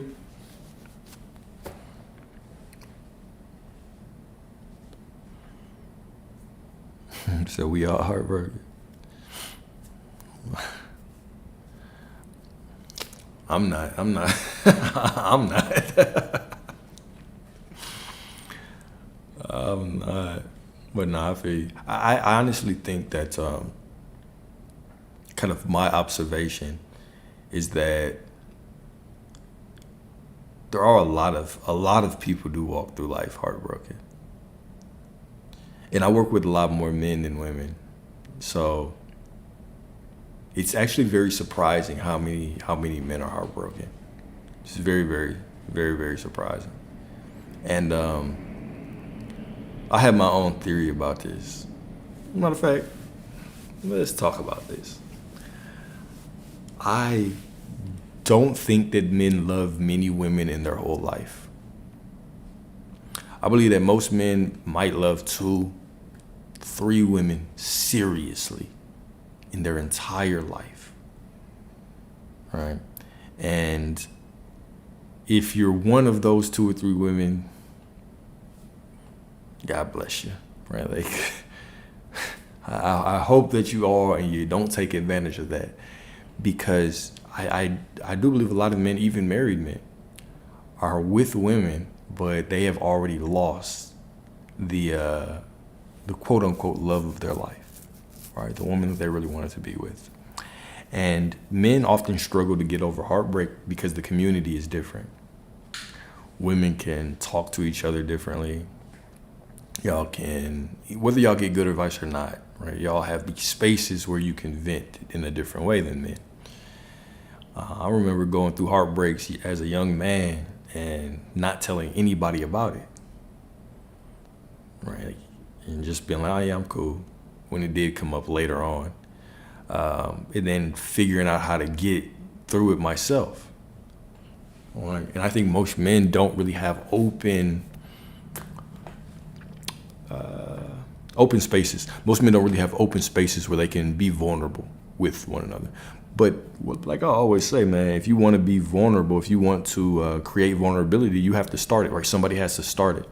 So I'm fortunate to have homeboys now that we can talk about whatever, right? But it wasn't always like that. Somebody had to open up first, right? So I always encourage men, right? We're much more similar than we are different. We've all been through difficult heartbreaks, difficult situations. And sometimes you just need some space to heal, right? You need, another man's perspective to help you get through a situation, to give you guidelines or not even guidelines, just to give you a different perspective of this was what worked for me. Maybe this can, open your mind to something that can help you. And we can talk about this from different perspectives. We can talk about this from heartbreak. We can talk about it from dealing with women, dealing with money, all these things, right? But, having that brotherhood is important, 100%.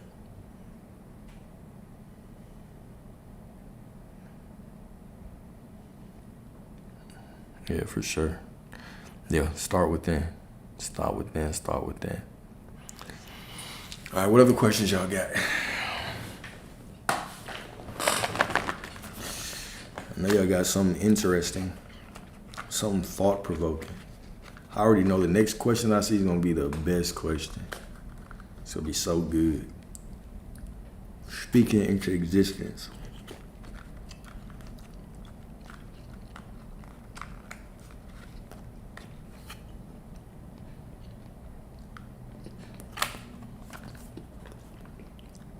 I have.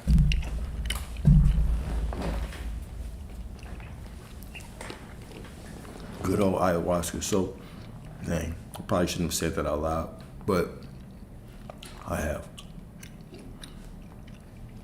I've done a multi-day ceremony.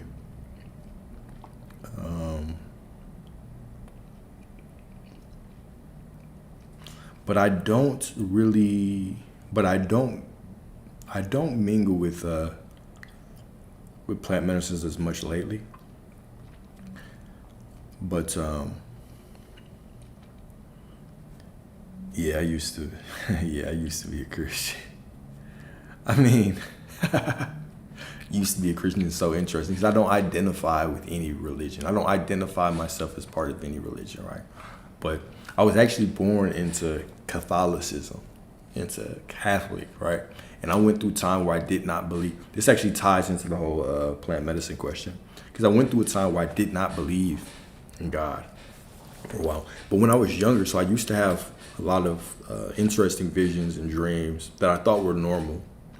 But as I got older, they faded away, and I actually forgot for a while. But even when I was younger, I would always ask. I questioned a lot of things because God didn't seem real to me. Didn't seem like I could never get my mind around the concept of heaven and hell, of why this being that loves me would create this torture chamber for me, right? For the rest of eternity when I only have 80 years, right? I didn't understand things like original sin. I didn't understand like the flood.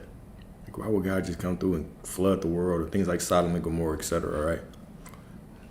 And then I went away from church. But then when I really started to dive in, I became just a fiend for information. And one of the first questions that I really tried to answer was what happens after death?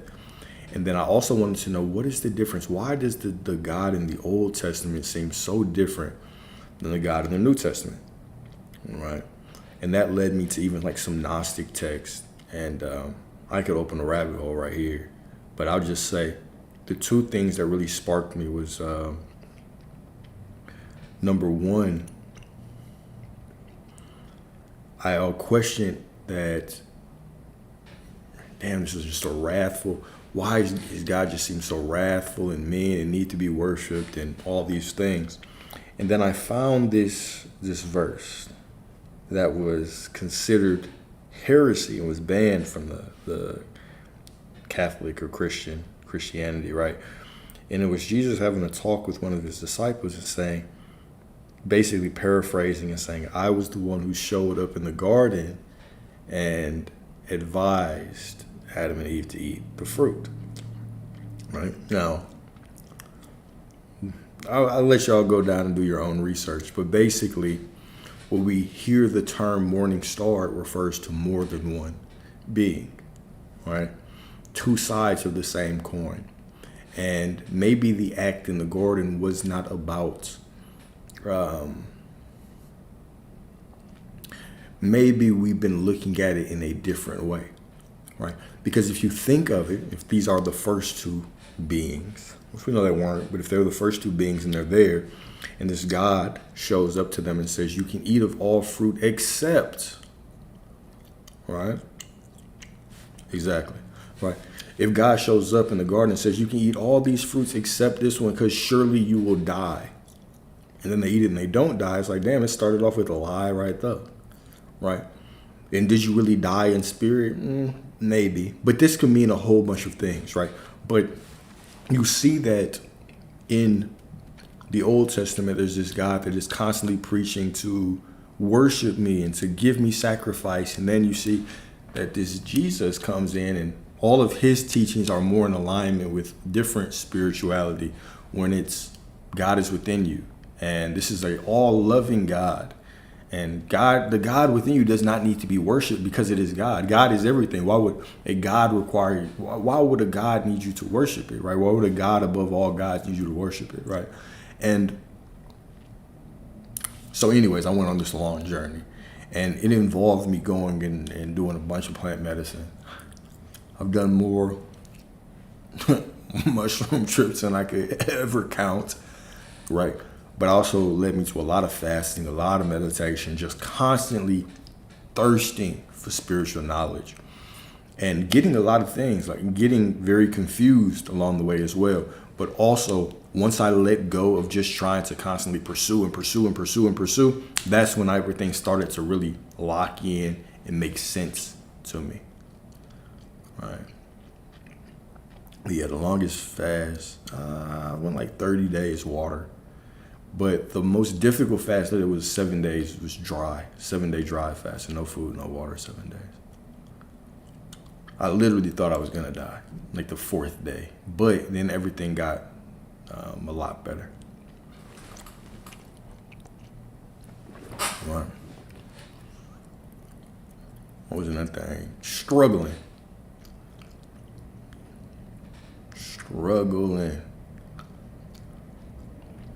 Fasting just helps with reconnecting you spiritually.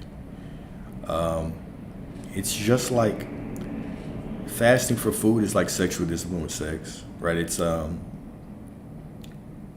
It gives you control over your temple, and it just really shows reverence, right? So it disconnects you from just looking at food with just pleasure, as just pleasure.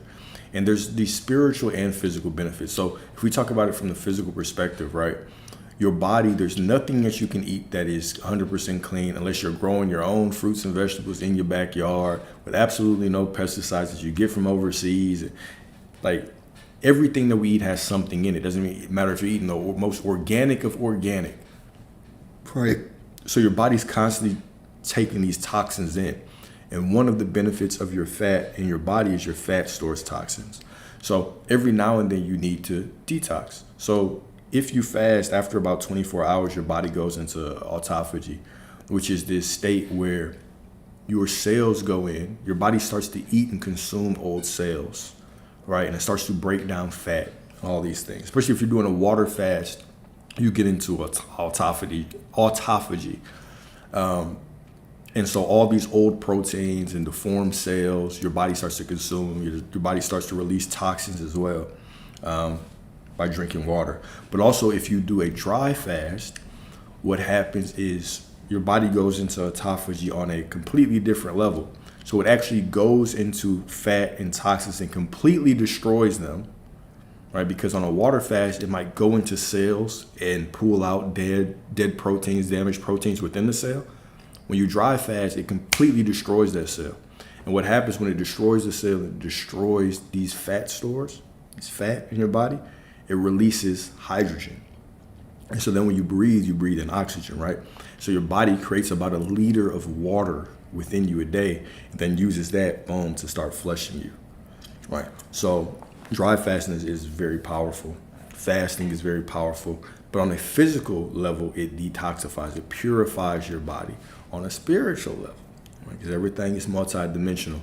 On a spiritual level, you realize that a lot of your desire for food is an addiction, right?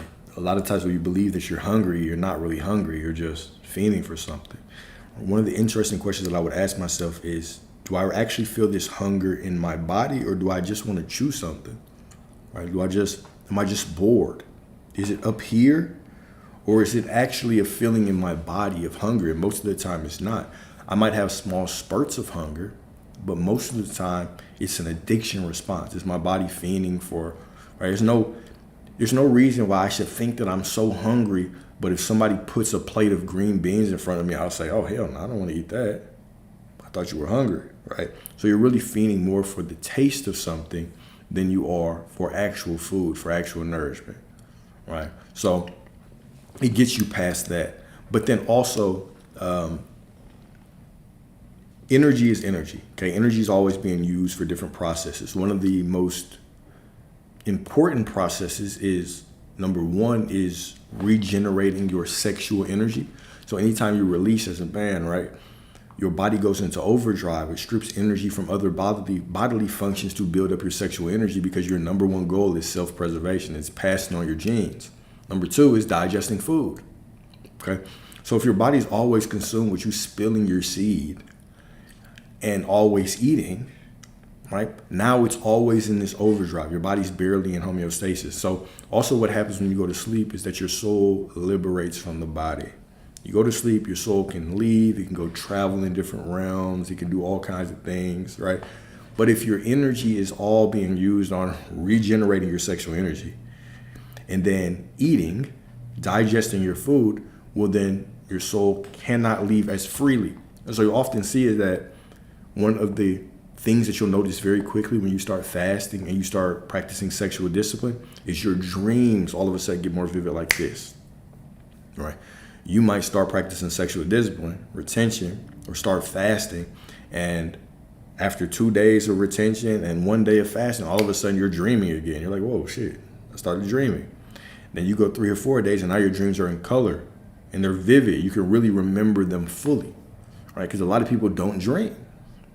More people than you would expect do not dream, right? And this is another way to connect with yourself, because your dreams are supposed to give you opportunities to work on things that you cannot experience in the physical reality.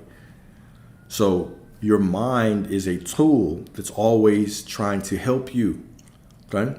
So when you go to sleep, you might have things that show up. These are just aspects of your subconscious mind that begin to get out pictures in front of you and give you opportunities to work on things. Okay, but if you don't remember it because your body's so consumed with digesting and regenerating your sexual energy, well, then you're going to miss out on a lot of opportunities to transcend your current situation. All right. So you do want to be in a state where you are dreaming. You definitely want to be in a state where you're dreaming. So fasting does that, but also it just opens up your temple. It allows your energy to flow more to your thoughts. It powers your brain. You actually release ketones, and those ketones make your brain operate more optimally. They're actually very healing for your brain as well. And what you'll notice, you go a day or two fasting, water fast, all of a sudden your focus gets very clear. It's like a clean, I guess, Adderall type feeling, right? Very clean feeling. And so now you can actually focus on things you want more. You'll see that your reality shifts a lot faster when you do fast and when you do practice sexual discipline. Your reality shifts a lot faster because a lot of this is your spiritual currency. Your energy wants to flow. If it's not flowing out of you, pulling your dreams and desires to you, because it's working on digesting that 2 packs of hot ramen and that cheesecake that you just ate last night. All right. So it's lots of benefits. Lots of benefits.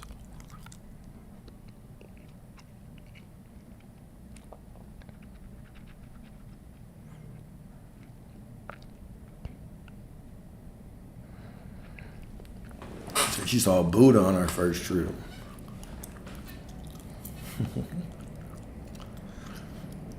What do you tell you? It's actually a good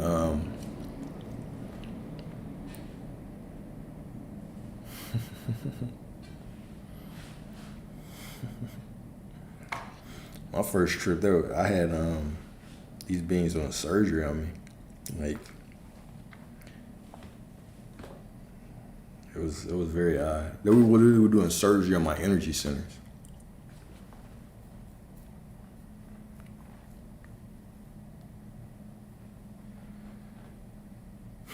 They were like, "You're not supposed to wake up yet." I was like, "Oh, okay. Just relax." And I trusted them, and I relaxed. And the next thing I know, I was in some other place.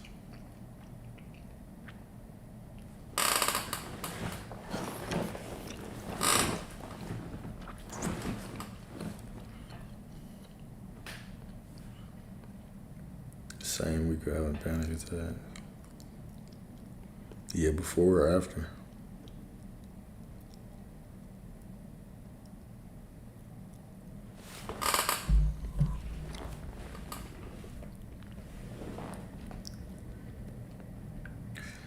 I think that you have to go through a little bit to really show you how much stronger you are than you think.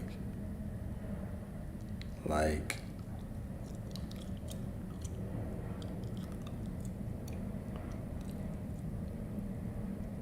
I just feel like it's a normal part of the process is that You have this, I mean, when you start to understand that this reality is so fragile and it's not solid at all, and you say, oh my God, it really is only 0.01% matter, less than that.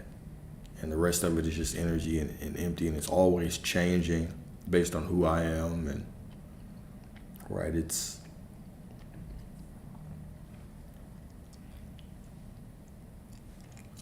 hard just to stay calm through all that. Put it like that. How you've thought reality, how you have believed reality to work for the last 20, 30 years, right? You realize that it's not working like that. You realize that there are other things out there that are much more real. Like some of the things that I've seen. Guess what's the most alarming thing that I've seen? I've experienced trips where I could tell that these beings did not actually want me to be there. Right? Yeah, that was alarming.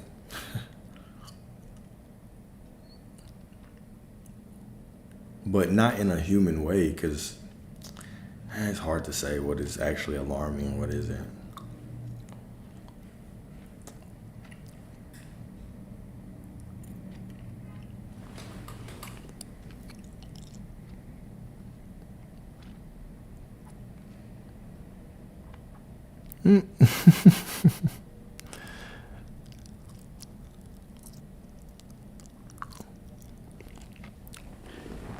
Yeah. Speaking of skipping time, sometimes weird things do happen. So I've had experiences where people in my reality just completely change.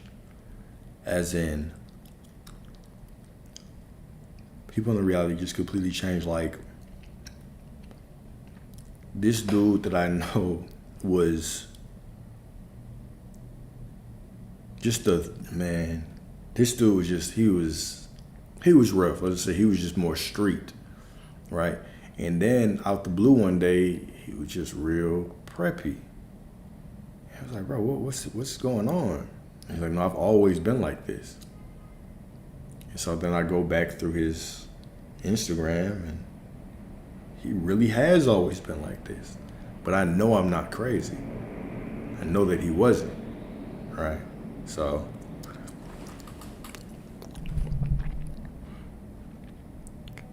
what was your question? Was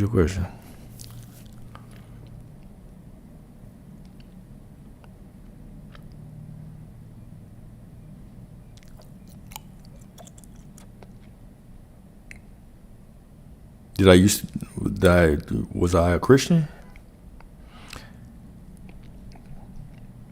That's the one I see. But yeah, I was.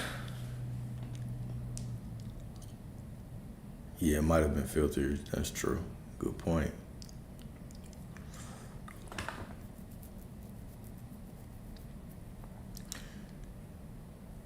You might have to restate it in a different way.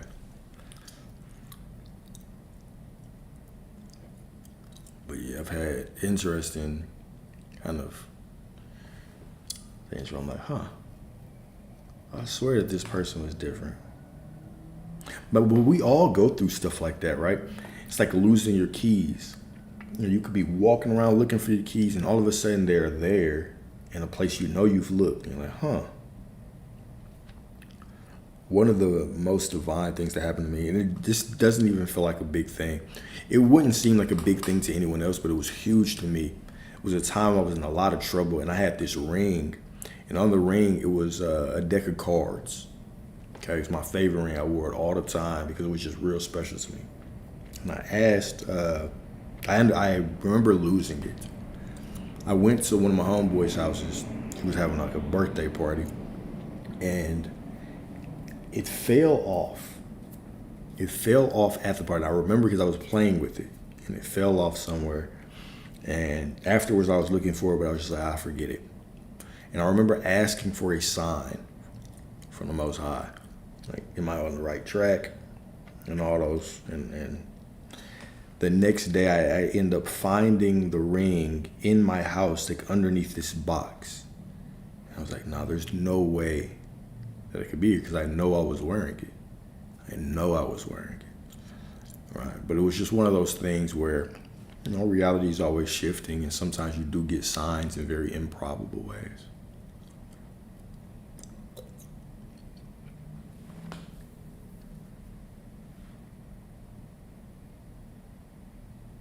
When you come. So how does that impact you spiritually? So from a man and woman perspective, it's completely different. From a male perspective, your seminal fluid is spiritual essence. It is life force. It carries your DNA in it. It carries your gene, right? It's your life. So anytime that you are releasing, you are reducing your spiritual powers. You just you want your tank to be empty so you can create the life that you want. But most men are walking around with already eating shitty foods. So your gas, you're not even putting Supreme 93 in there. You're putting 87 in there, right? And then it's always empty. You're driving your car always empty. So, you're just not operating at full capacity. Okay. But also, if we want to go deeper into it, your sexual energy is tied to your kundalini, right? It's tied to the eternal flame within you that lays dormant at the base of your spine, that can actually rise up and help you get spiritual illumination. So this energy, when it rises up your spine, if your pineal gland is open, there's crystals on your pineal gland that actually react with this oil, this secretion that comes from your claustrum, called the chrism meaning Christ, right? And so when it reacts with this chrism, with your pineal gland, right? Pineal gland swells up like the head of a cobra. The pituitary gland starts flickering like a serpent tongue, right? And then there is a reaction, a physiological reaction that happens within your body that opens up your crown chakra. Your crown chakra will kind of open you up to more divine gifts that you have, right? Clairvoyance, clairsentience, all those things. Ability to truly connect with your higher self, right? Really control your reality in a different way. All those things are possible when you hold on to your sexual energy.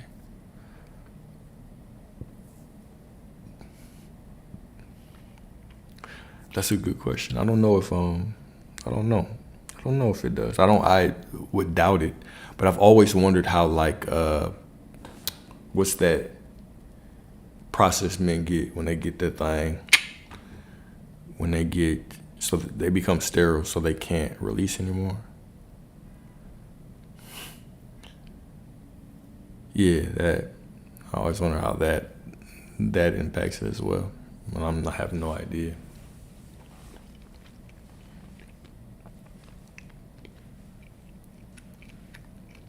So from a female standpoint, the quick answer is I have no idea. That's the more quick answer that I can give you. But your releasing your orgasm is completely different from a man's, because as men we're constantly releasing externally. Y'all aren't, right? So your energy is always circulating. Your energy is always circulating. Now, however, this is where it does play a role. Is that when you lay down with a man that does not care about you, there is a very divine energy exchange that happens, right? Where y'all dump energy off into one another. Your womb is very cleansing. Your womb knows you. And your womb on your cycle will begin to clear you out energetically. It'll dump out energy based on who's been venting to you, what you've been going through, whatever. And so if somebody enters you that you don't really care about, your womb knows you don't care about them, you begin to use them for a cleansing process, right? But also, a man, when he goes into you, he starts to use you to dump energy off as well. So one purpose of sex is for creating a child. It's just one. But number two, another purpose is that y'all can actually transmute energy. You can manifest things. You can actually write down intentions before sex with somebody that you care about, and that energy can actually flow out to pull that thing to you, right? Sexual kung fu, okay? But then another purpose is that y'all can just use sex to dump energy into one another. And that's why even if the sex is real good, you can still walk away from it feeling like, the whole next day is just a waste because you don't even feel better, right? You have feelings that aren't even of you right now, right? This is the power of sex. So we have to be very mindful of who we lay down with, men and women. Men and women. Perfect. Yes, absolutely, my brother. Absolutely. It plays a role if you engage but don't release. But it still goes the same way, right? So you can get all the benefits. This is actually the beautiful part, right? You can actually get all the benefits of retaining by retaining and not being with a woman. But you can get those benefits faster by retaining and being with the woman that you care about. Because what actually happens is that when you enter a woman that you care about, okay, the sex becomes healing. What actually happens if you study the Tao, right, is that the energy, your sexual energy begins to transfer within one another. Right. And when you unite this masculine and feminine essence, right. Interesting thing, if y'all ever want to really know about this, read the Gospel of Mary Magdalene. Very interesting, right? But one of the things that's also taught, this is outside of that, is when that energy starts to flow between the man and the woman, what it actually does is it transforms your sexual energy into jing. Okay. Then that jing transfers into chi or ki. And that ki then can rejuvenate your body, revitalize your body. So you get much more benefit with being with women than you do with just not being with women in general. But if you're with a woman, even if you're retaining and you're dealing with a woman who does not care about you, right? Now it's going to still deplete you even if you don't release, right? Because she's that woman is going to put some energy on you. You're still going to lose energy. There's not a true connection for that energy to flow and transmute. Right. So you want to be very careful, very picky with the women that you deal with, especially on retention.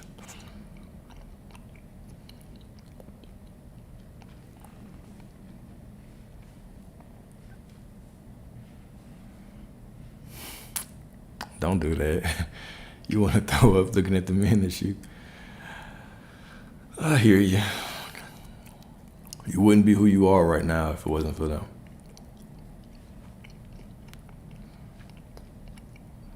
You wouldn't be who you are right now if it wasn't for them.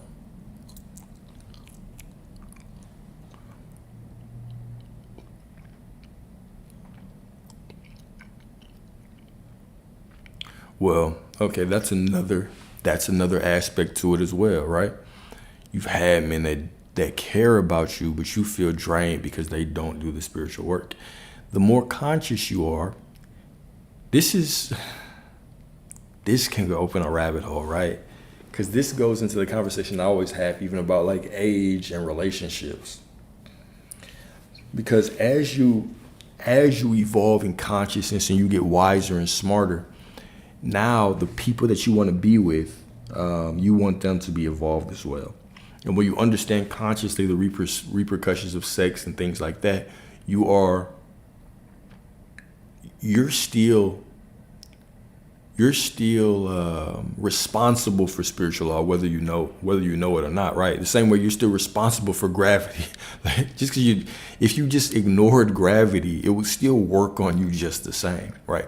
So when you understand spiritual law, there's almost this aspect of like, I don't want to call it shame, but because you are conscious, you can make yourself feel, I guess, a little bit more guilty of doing things that aren't in alignment with what you want, which is truly the real definition of sin.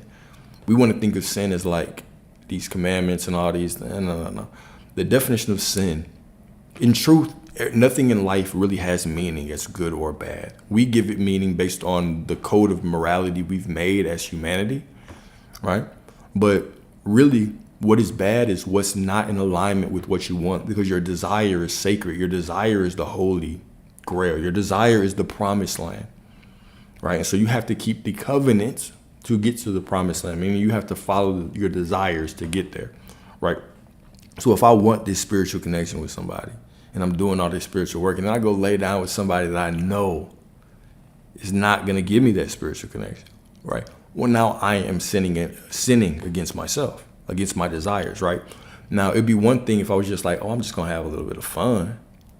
That's cool, right? But if you know in your heart, that's not even how you're built. Because a lot of people think they want fun, but you're really not built like that, right? And that's why you always still get hurt when you're trying to have fun, right? And that's why you always feel like shit when you lay down with the wrong people, right? You feel like less of yourself. It's like a piece of your soul is just removed, right? Because you're sinning against what you really want, what your soul really craves for, right? So you have to know yourself. This is one of the big things about the spiritual journey, right? What does meditation mean? To know yourself. You're getting to know yourself, right? The more I know myself, the less inclined I am to sin against myself. When I'm just walking around the world willy-nilly, yada, yada, yada, right? I don't know myself, right? And if I don't know myself, I can't even be in alignment, right? For sure. Like, you're not in alignment, right? If I do not know myself, I can't be in alignment. So I'm just wandering around here, just taking what everybody else says and using that as my code of morality and wondering why I always feel bad. Wondering why I'm just laying around with people. I'm laying with people and yeah, it was cool for a second, but that was one of the conversations me and my homeboy had last night. We were just sitting here talking. I was like, bruh, because we actually have this conversation all the time. It's like, what benefit do you get for sleeping with a lot of women? How does that benefit your life? How does that does it make you feel better? Does it make your life better? It's like a waste of money, waste of time, waste of all. Like, what benefit is that? And we're really sitting there trying to brainstorm. We're like, there's absolutely none.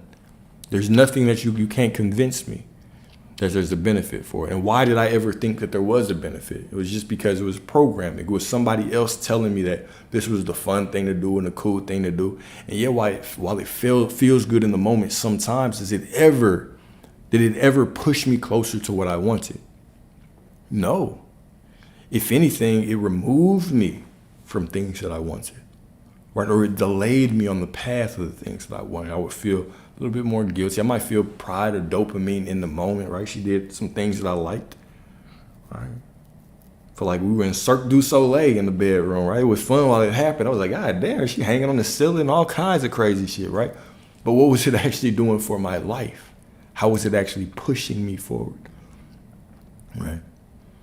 And, when you really start breaking things down like that and you get in alignment with what you want, well, okay. Now it becomes a lot easier to resist those temptations, right? Because I used to truly think that it was the sex that I wanted. When really, I just enjoy feminine energy. Like, I enjoy being around feminine energy. Like, I enjoy flirting with women. I enjoy speaking with women. I enjoy just being around women, right? Which I think most men do.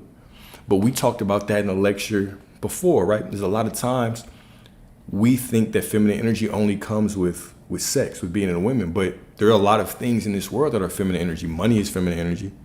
A nice car, a nice beautiful car that drives fast is feminine energy, right? Freedom is feminine energy, okay? And then also it's like, okay, do I really want variety or do I want intensity? I've come to the conclusion that I like variety when it comes to like flirting with women and things like that. But when it comes to truly dealing with a woman, I like intensity, right? I don't want this woman I can connect with emotionally, this woman spiritually, this woman sexually. Like, I want one. I'd prefer one, right? And then once I came to that knowing, it was like, boom, okay, I attracted that. And then the story unfolded how it did, right? And so here I am. But once you know yourself, you can put yourself in a position to get the things that you want. Things only show up in your life to give you clarity. We tend to sit around and try to think like if something's good or bad or positive. Who gives a damn? It doesn't matter. Nothing has meaning. The only thing things are showing up in your life to show you is, do you want this or not? You're in a bad situation. Do you want it or not? No? Okay, well, accept that you're here right now. And say, okay, I'm here right now, but this taught me a lesson. The only purpose of this was to show me what I wanted. And now, because I have more clarity on what I want, I will focus my energy there. And I know that this is just unfolding me. This is just unfolding to get me there. That's it. This is the purpose of things in your life. Like, really nothing has meaning until you give it meaning. God is within you. You shall decree a thing and it shall be. You shall decree a thing and it shall be. This is even what scripture says. Decree meaning speak as a legal authority. You have legal authority. When you say, it's just divine timing, it is. When you say, this is perfect alignment, it is. Right? Whatever you bless and decree the situation to be, that is what it is. Right? You are the divinity. You are the consciousness. You are the power in your reality. Point blank, period. But once you start to do that heavy work and you start researching, and you're like, okay, I like this. This is what I like. Right? I like this and that and this and that. Okay, now you can actually allow your life to unfold, right? But your consciousness is your power. You don't go through life and suppress things, right? You go through life and look at the situation. It's just what it is. You can't push it away. You just step on it and you use it as a stepping stone to the next part of your life. This is just an unfolding. This is the divine unfolding of your desires. All right. And I appreciate you, Michelle. You have a beautiful, beautiful evening. For sure, right? Yeah. There are times where you were given an opportunity and you were not in the right mindset to receive. 100%. 100%. And life gives you these divine moments as well, because it's like how do I put this? Life will give you these moments where it'll show you this is what you can do. This is what you can receive if you walk the righteous path. You have these desires in your mind. Are you going to move towards them? Right? Or are you just going to sit down and allow this opportunity to present itself to you and then you're not ready? Right? Sometimes things show up to you just to show you this is what you could have, and then it disappears. And you have to understand there's no loss in the kingdom. There's no loss in the kingdom of God within you. It is literally just showing you something. This is possible. If it can happen today, it can happen tomorrow. If it can happen tomorrow, it can happen next week. It can happen whenever. Now get your ass up and get ready so you don't miss it again. And what you'll see is that if you bless it and say, this is divine time and this was perfect, it's just showing me what's on the horizon. It's showing me now because I've seen it, now I know what to do. And now because now I know what to do, now I can do it. And now you get up and you start putting in that work, you start walking down that righteous path, it shows up again. And you say, this is divine timing. And it is, because you said so, right? Everything happens to you. Let me put another gem on you, all right? So I want y'all to really think about the power of your imagination. There's nothing that you can ever imagine that will be as bad as you imagine it. Meaning, when you think of the worst case scenario, it's never that bad. Life is never as bad as the worst case scenario that you can think of, right? It never goes that bad. When you think of your best case scenario and you're like, I want this job, I want this, it always works out better than you can imagine it. So you don't even live in a universe of meeting expectation. You live in a universe of always exceeding your expectation, always. So why would you focus on anything you don't want? If you know that everything that you imagine, anything that you think of, anything that you plan is always going to be a little bit better, why would you focus on shit you don't want? Okay, most people are delusionally negative. They walk through life negatively. They think about the negative case scenario and it never happens. It's always a little bit better. I didn't know how I was going to make it, but I did. And I was going through this and everything was falling apart and I just thought everything was going to fail, but it didn't. What if you imagined the best case scenario? And you were like, bro, I thought it was going to be like this, but it was even better. This is your power, your perception, your mind. This is your weapon. You start wielding, once you start wielding your mind like your weapon, you start wielding your words and your thoughts like your weapon, your perception like your weapon. You literally picked up your sword every morning and said, how am I going to attack today? I don't care what shows up. It's me and you. You look in the mirror, you say, Alex, it's me and you today, my brother. Whatever shows up, it's our perception. We are going to paint this divine reality. We're going to walk as this divine being. Don't matter how we feel. Doesn't matter if I'm sad, perception still solid. Doesn't matter if I'm happy, perception still solid. Doesn't matter if I feel lazy today, my perception is still solid. This is my weapon. Everything is unfolding for me. It's all divine timing. Maybe you had no choice to leave. you know I deserve better. They have no choice but to fire me. I need to step into my business more. I had no choice. Like, the world has no choice but to give me what I want. Everybody has to give me what I want. You have to push me to what I want. It's all divinely unfolding. Situation doesn't look ideal, but the God within me is perfect, so the situation is unfolding perfectly. Point blank, period. It's etched in my mind. It's tattooed on my mind. Right? I could walk through life with my eyes closed for all I care. I know it's going to work out for me. It doesn't matter what you tell me. Okay, that's your truth. But my truth is that God is within me. My truth is that you cannot separate me from God. My truth is I don't care if it offends you. I will tell you that I am God. I am the God of this reality, just as you are, right? You can argue for your limitation. I never will. I'll let you argue with yourself about that limitation, right? But I have no limitations in this reality. Right? Your perception, your perspective is your power. And the moment that you start to wield it and not half-ass be lazy with your mind all day, oh, I don't know if this is working out for me. No, it is working out. It is working out because I say it's working out. It has to work out. Well, there's no other option. And just because I say that, it's going to work out better than I expected, because this is law. This is universal law. Right? I cannot afford to doubt myself. I'm going to walk outside and people are going to outpicture the little bit of doubt I have in me, right? People are going to present pieces of me back to me for me to overcome myself. We call people monitoring spirits. We say, oh, I'm doing things and no one's supporting me. I don't give a damn, right? That is just me needing to confront myself. Do I really need their validation? Am I a little insecure that, people might talk shit or people might do this, right?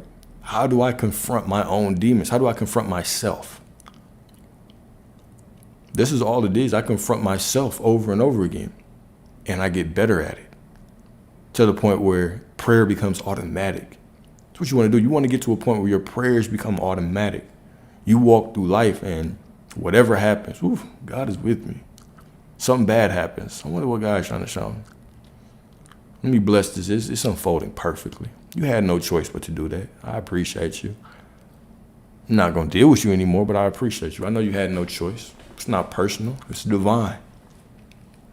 Everything becomes a prayer. Everything is a moment of reverence. Everything is a blessing, right? The constant example I give, who is more important on your journey? The person that you end up with, that divine soulmate that you end up with, you laying up with her, you laying up with him, you like, I'm so grateful that I'm with you. Or the person that broke your heart 4 years ago, that forced you to learn about yourself. Those people that you look back on, you said, man, I don't know why I dealt with them. It makes me want to throw up. Those people that you dealt with then, that broke you down, that broke your heart, that sent you on this journey to learn yourself more. Would you even be with the person that you're with if it wasn't for them? You needed them. You needed them in your life. They were divine, right? They were God in disguise, pushing you down the path. When you were trying to swim upstream, they were trying to push you downstream. And until you relaxed and flow with the stream, you just say, you know what? Everything's for me. Why am I fighting life? Everything is for me. I'll just do the best that whatever shows up. Doesn't mean I'm not going to be sad. Doesn't mean you're not going to hurt my feelings. Doesn't mean I'm not going to be heartbroken. But I'm going to flow with life downstream because it's all for me. Because the God within me steps in front of me and walks and has already infiltrated every single reality. The God within me is in rooms I don't know about. It's speaking to people that I don't even know who they are. It's doing things to me that I'm not aware of. I can only see this little room that I'm in right now, but what's going on behind the scenes, right? I trust it. And I trust that you have to do what you have to do. And so I'm going to roll with the punches. And I will remain rock solid in my faith, right? My faith is vibranium hard, right? It's solid, okay? Cannot be broken. Right? And you build that over time, right? Every single moment by moment, step by step, disappointment by disappointment, joy by joy. Whatever shows up in your life is an opportunity to refine your faith. And the more you refine your faith, the more you refine your reality, until you're living the life that you want. Right. There was a point where your boy was flat broke, homeless, cars being repoed, sleeping in cars, man. And I don't even think about money, right? All of this is from faith. All of this from faith, right? And all of it was difficult at first, but it was worth it. The only alternative was just going back to how life used to be. That was the only alternative, and I wasn't going to go back there. I've already lived there. I'd already lived up. All right. Exactly. You wouldn't have that. You wouldn't have your goddess, man. You wouldn't have your beautiful daughter. Am I in a relationship or married? No, I'm not. I'm not. I was. That's a whole nother story, though. Yeah, all of it was faith, man. All of it's faith. I was in a relationship. My girl I was with, she passed away a while back. But all of it was faith. All of it is faith. It is always faith. It is always faith. It is always faith, right? Your faith is who you are. The strength of your faith determines who you are. Point blank, period. Whatever you have faith in or you lack faith in, that shows who you are. Therefore, there is nothing to change but self. There is nothing to conquer but self. It is you. It is you versus you. It is you versus you every day. I appreciate y'all, man. I appreciate y'all. I wouldn't be who I am right now, if it wasn't for that situation. But thank y'all, truly. But it is all faith. What other questions y'all have, man? I already know it's going to be the next question. The next question is going to be the best one.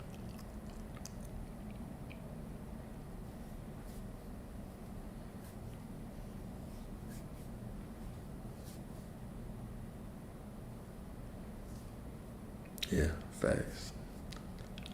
I appreciate you.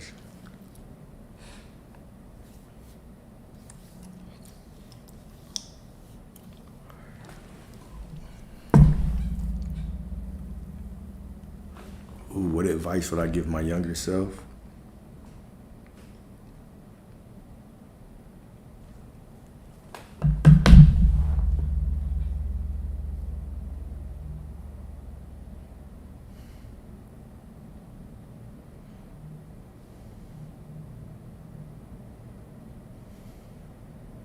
If I could go back 15 years, God damn, that's a great question. Because I'm trying to think everything that I think of, I said, dang, if I knew that back then, I wouldn't be who I am right now. But everything that I'm thinking of is materialistic things. Like 15 years ago, I would have said, boy, you better learn how to trade, get in the stock market, right? So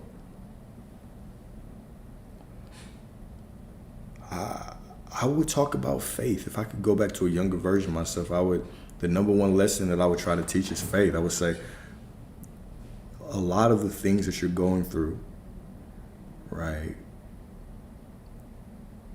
There is going to be a moment in your future where you look back and you are proud that you made it through it. There's going to be a time where you are proud of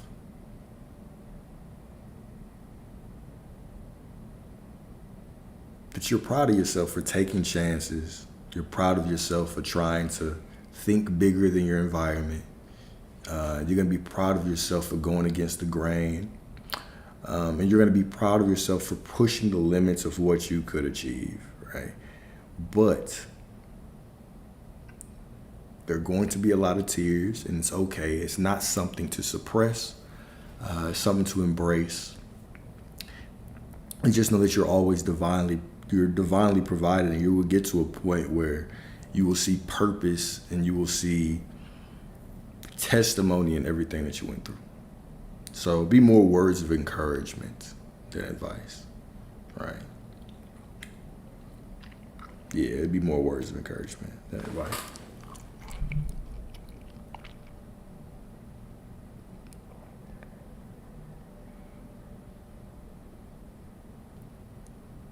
Oh, shoot. I don't know what I just did. How did I get out of the bad financial situation? I made a, no, I'm not still in it at all anymore. I just made a decision that I was going to be out of it. It was more so mindset than anything, because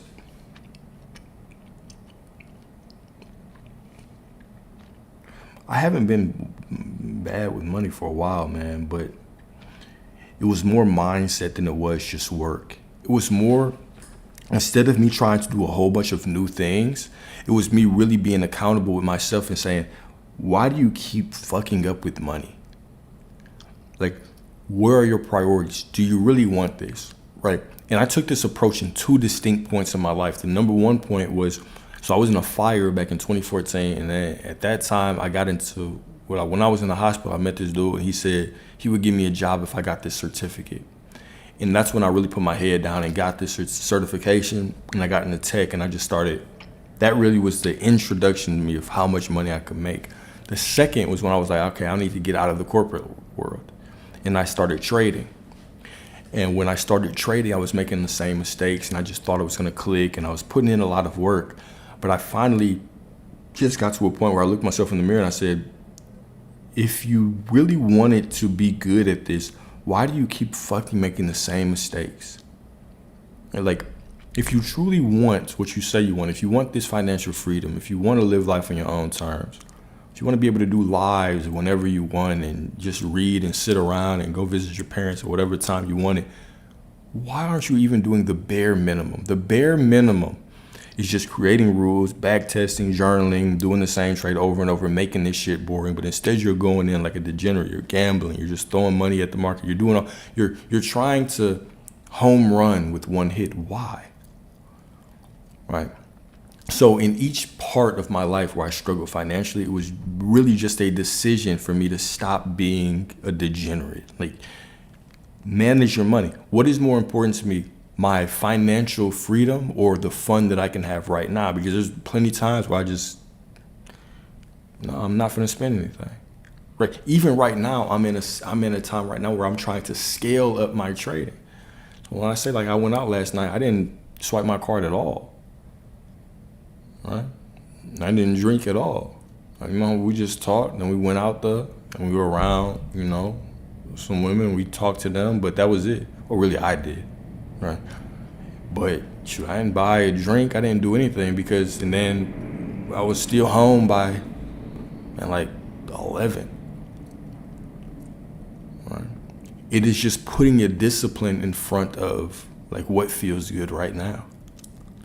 All right. And the only reason we went out is because he was just in town for the night. Right.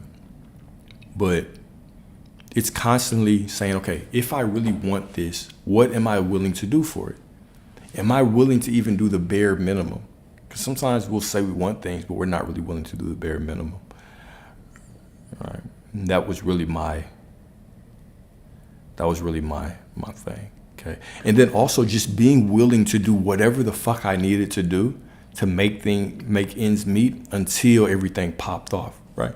So not whatever, nothing against my, morals. But if I had to work for 12, 15 hours a day, right?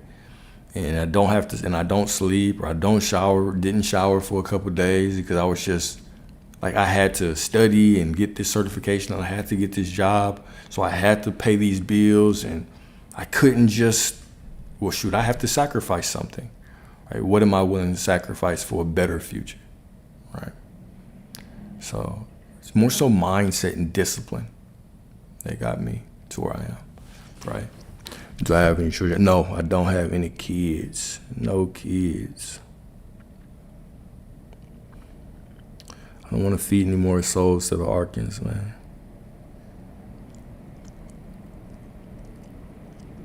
Since I started myself.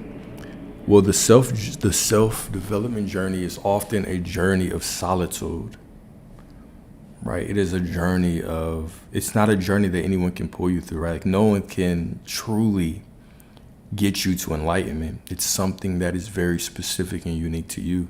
So often that dark night of the soul that we have to go through, it's metaphorical, but it's also, it's literal in the darkness that we have to go through internally. But there's also this solitude that we have to experience on the outside, because the internal is going to be a reflection of the outside. So you become this seed that's planted, right? The same way that, the Most High says, you have to have the faith of a mustard seed. So you're planted in this darkness. And when you're in this darkness, you don't really know what's going on. You're isolated and you're trying to grow roots, right? When you think of the journey of a seed before it gets out of the ground, right? It goes through this darkness, through this solitude. It's by itself, right? So it's like when you're going through this spiritual journey, no one can come up and give you the answers. You have to go seek them, right? And you have to illuminate your own light so you can see through the dark. No one else can come in and flash a flashlight for you, right? The same way that you can't save anyone else, you can't change anyone else. You have to go through that journey, right? So it is very normal to feel distant. Now, what you also want to be aware of is when we talk about the spiritual path, the ideal path is going to be the middle path. This is the metaphor of Jesus being crucified in the middle, right, between the two quote-unquote sinners, one representing the imagination and one representing the logical mind, right, is that you want to have balance. So you don't want to get so far on the spiritual journey where you completely detach yourself from humanity, because as humans, we still do desire intimacy and connection and all that, right? So you want to walk that middle path.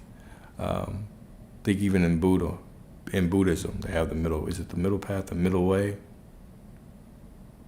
But anyways, there's multiple spiritual teachings where they talk about this middle path, right, that you want to go down. And this is even the metaphor of the Cyclops. I talk about the Cyclops a lot, but the Cyclops, we think of this mystical being with just one eye, which really is the third eye, if you've ever noticed. So the Cyclops just has one very active third eye and no two eyes. So these two eyes are supposed to keep you grounded here. Your third eye keeps you in the spiritual realm, right? But this Cyclops, it's so caught up in the spiritual realm that it completely loses these eyes. Like these eyes, typically, if you look at an old picture of an ogre, the eyes are a Cyclops. The eyes are carved out. They're not just missing. So this is typically a very clumsy being. He's always around. But they created this divine weaponry for the quote-unquote gods, right? Created the staff of Poseidon, right? The trident, as well as other weaponry, right? So they were able to create these beautiful images from outside of this reality. The same way that when you go into this spiritual realm, you're starting to see things beyond this reality, beyond this veil, right? But they were not grounded. So we see them as big and clumsy, and you don't want to be that type of person, right? We all know people that are too on the spiritual path, just like we all know some people who are too into the world, right? Their whole life is the political party. Their personality is a Republican or Democrat, right? Like, that's it. You don't want to be that type of person, but you also don't want to be the type of person that can't even keep a job, can't be a family man, can't be a good friend, because the only thing they want to do is drink ayahuasca and take mushrooms and LSD and meditate all day and not bathe, right? You don't want to be that type of person. So we have to walk this middle path. I appreciate you. Good to see you as well.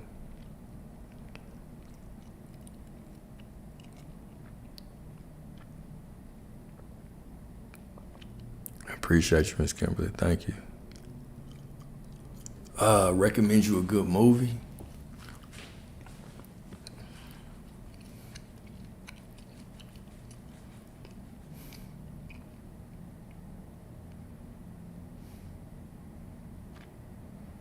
What kind of movie are you looking for? We can crowdsource this, Maybe somebody in the messages can help me. We can crowdsource this. What kind of movie you looking for? You looking for a spiritual movie? You looking for an action movie? What you looking for?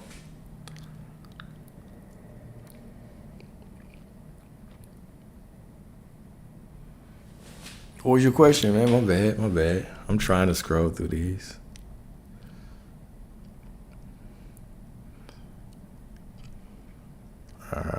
If you wanna get inspired to trade ethically, Wolf of Wall Street. I love Wolf of Wall Street. How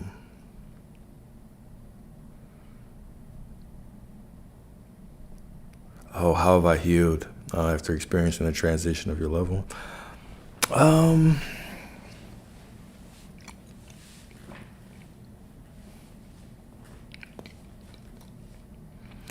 Healing is always a very interesting question for me because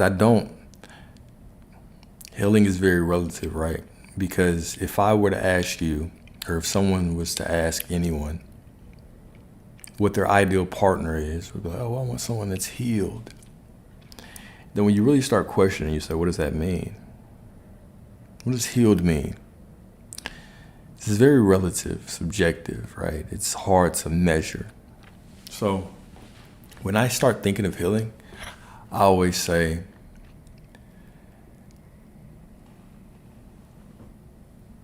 sometimes the best thing that you can do, or sometimes the furthest that you can get with healing, is just the stimulus or the thought of that thing doesn't hurt as bad, right? And for some people, that's perfect, right? There are people that lose children, right, where it's very difficult for them to even wrap their mind around things happen for a reason. But I'll give you a spiritual example, right? There are certain souls that come down here just for the parents. So certain souls might have a soul mission to wake up their parents, and they can do that even before they're born, right? So they come down here, and before they're even born, they check out, right? And we call those stillborn, right? Or a miscarriage, right? But the soul still had a purpose to bring those parents closer to love, right? To bring that parent some kind of lesson. Now it's still up to that lesson, that parent to get there, right? But that's it. There's this one story. I wish I remembered the source of it. There was a lady, very secluded, very quote unquote mean lady, right? And she ended up hooking up with this dude. He didn't stay around, but she got pregnant, kept the child, and the child was mentally challenged, I suppose, and fell in love with this child, of course, right? And eventually, she got to a point where this child taught her to love, and then drowned in a pool. And the soul of this child was channeled. And it turns out this was a very, very old soul, right? And the only purpose was to teach this woman love. The only purpose, okay? So we have people that come into our life to teach us divine lessons. Will we truly 100% know what that lesson is? Maybe not, right? But we have to trust that everything is purposeful. If I don't learn a lesson through something, then I'm not doing a service to that person's memory. So what truly got me through difficult times was a lot of plant medicine. It was a lot of meditation. But I spoke to her post transition, and it was all for me, right? And her soul wasn't one that.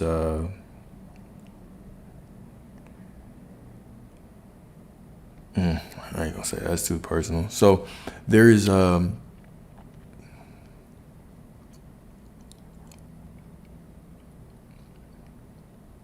everything is for you. I'll put it like this. Everything is for you, and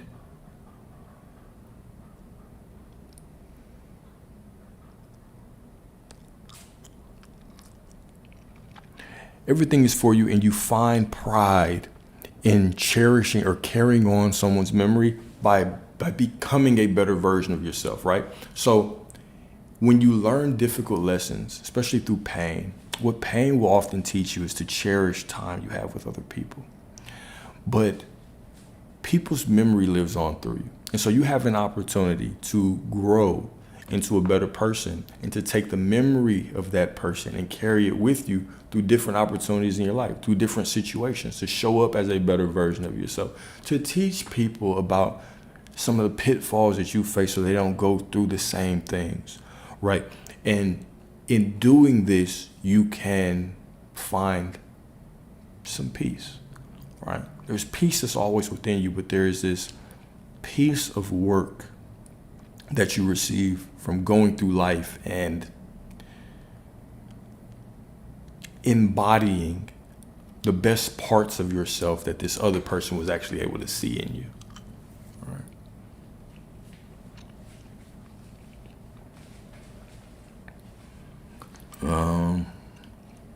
One natural substance for my mind, what would it be?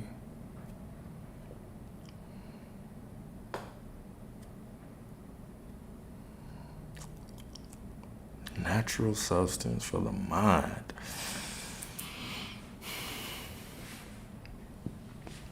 Probably like lion's mane mushroom, which is really good for memory, building new neural pathways. A lot of people, they'll microdose psilocybin, but then they will also, that I can say for sure, they'll microdose like psilocybin, but they'll also use the lion's mane, because lion's mane rebuilds neural connections and it builds neural connections much quicker. So lion's mane is a type of mushroom. It's not a psychedelic. Lion's mane, it's just a regular, you can get it at any health store. Right? You can even go to Whole Foods and truly buy an actual lion's mane mushroom. It looks like a mane, like a lion's mane. But sure, lion's mane, like just like the animal lion, Lions, and then mane, Mane, lion's mane.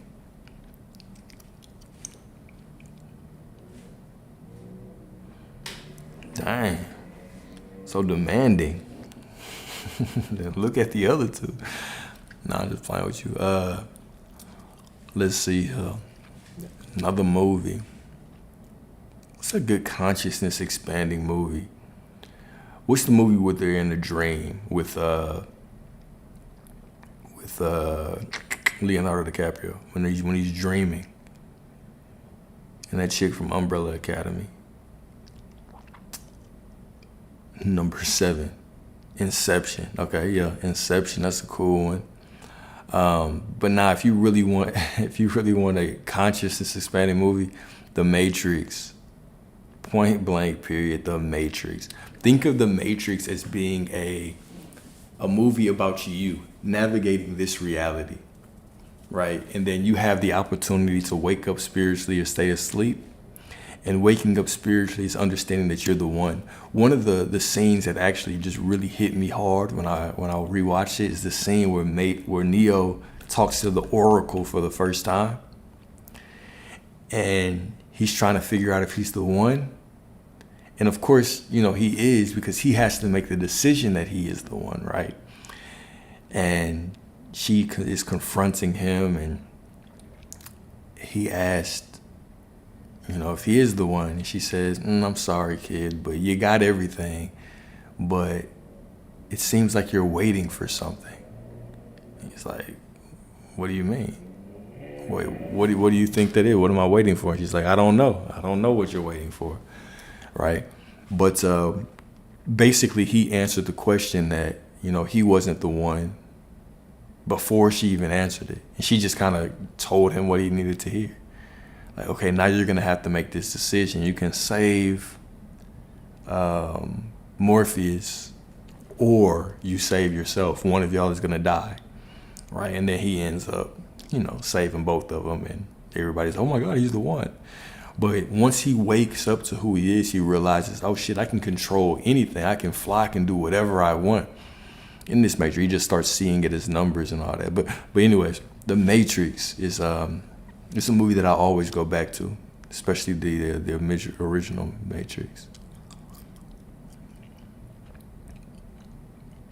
Yeah, for sure. The Matrix. The Matrix.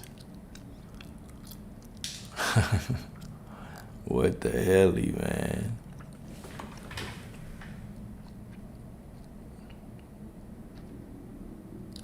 Appreciate you, brother. Appreciate you. What's some other good conscious movies?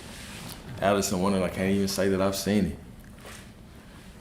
I might check that one out. What's some other good consciousness expanding movies? What is the movie where Interstellar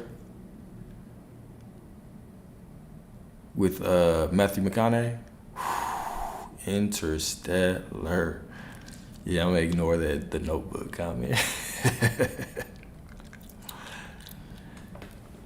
Interstellar is a dope movie. It shows the power of It shows the power of love and how love transcends time. And then you just get a whole bunch of dope information about space. So Interstellar is one of those movies I wish I could watch for the first time again.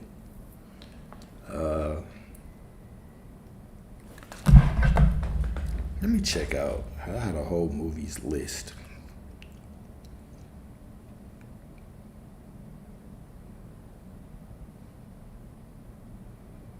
Midnight Gospel. I've never heard of that one. Oh, let me put y'all on my favorite show of all time. Okay? A show on Netflix called Sense8. Sense. Then the number 8. Probably none of y'all have ever watched it. What it's about is it's this group of people, it's 8 people that were born at the exact same fucking time. The exact time, right? And when they get to a certain age, they can access each other's memories, right? And access each other's skills. It's not scary. It's not scary. They can access each other's memory and skills, right? So if one person speaks a certain language, they all can. If one person is having sex, they can all have sex and experience, right? One person is in a fight, they can access the skills of someone else to kind of use those skills, right? Like they can hop in each other's bodies, they can do all kinds of things, right? So this is a show, it starts off very slow, right? But the budget was so big because it's directed by the same people that did the Matrix, the Wachowski twins or brothers or sisters. I think they're twins, right? So the same people that did the Matrix did this, but the budget was so big after 2 seasons they had to cancel it, and they just did like one big movie to end it at the end. But it's just 2 seasons. It's about like human connection, the power of love, how love like transcends kind of stereotypes and gender and different situations.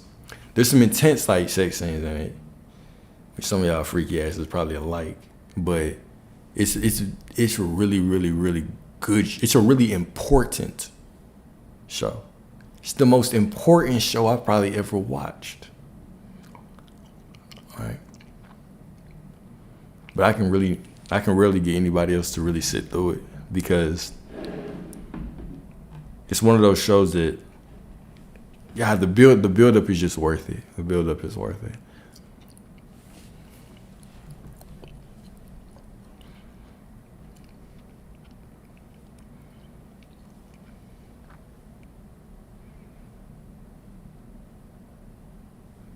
Yeah, man.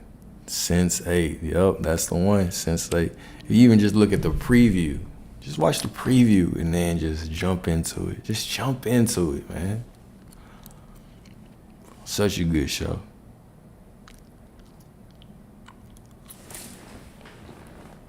No, it's not scary at all. It's not scary at all. It's like action, drama. It's a social conscious show. Right? It talks about a bunch of different issues, like it talks about transgenderism in it. It talks about like extreme poverty out in Africa and certain places. It's very, very interesting. I think like the 8 people, they're all from these different backgrounds, and so they all can connect with each other. I think one's like a cop in like New York or something. One is a DJ and like an ex-drug addict. One dude is like a gangster in like London or some shit. One dude is just this dude from Nairobi. One is this transgender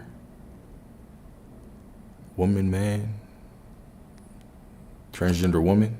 One is an actor, a gay actor. And then one is, that's only 6, bro. It's 2 more. Oh, one is a doctor.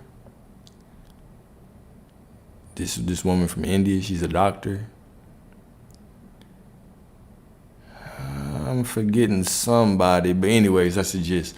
But it just shows how there are even these scenes. There's these dope cut. The editing is top notch. There's these cut scenes where the characters are going through different situations. But it just shows you how we are all a reflection of one another. You'd be very surprised if you see it. There's so many spiritual undertones, right? Like somebody's going through a certain situation. 4 of them are going through different situations, but they will cut it so that it looks like you see them each in their own perspective, speaking from their own perspective, speaking through their situation, but they'll cut it so it's like they're all having the same conversation. It's just so dope. So, and one is like this martial artist, this Korean martial artist. She's dope. Yeah, it's super dope, man. I wish that it didn't end so early. Because, man, they have one episode where they have this, so there's this, they're called clusters. They're clusters of 8 people, right? So it's 8 since 8, right? And so they start realizing there's different sensates, like there's different clusters, right? And so they've got like these two groups, and they're kind of fighting at one point, where one person from each of these groups are fighting, but they can access all the skills of everybody in their cluster. So it's badass, man. It's badass. It's called Sense 8, SENSE, and then the number 8. It's on Netflix. Such a badass show, man. But it's got action, it's touching, it's got drama, it's got social issues, and it gives you these different perspectives because it just shows you that we all really are going through the same shit. We're just all going through the same shit from different perspectives. It shows you that life is a game. It's one of the most conscious shows that I've watched. Right? And then the monologue, like some of the talking monologues are beautiful, are so well written and so well acted. And then the cut scenes, man, especially when they're going through, they're all in like different parts of the world and they're jumping in between each other through all these different scenes. The cinematography is beautiful. The choreography is beautiful. The color grading is beautiful. The speeches are beautiful. And it's just a really touching. The score is beautiful. But that show is a masterpiece, man. I get disappointed whenever I find out people have not seen it. I'm like, damn, you ain't seen Sense 8?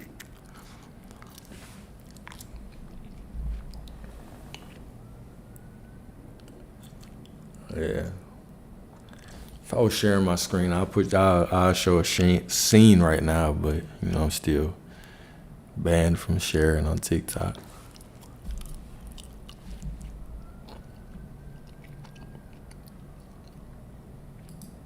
All right, what's another?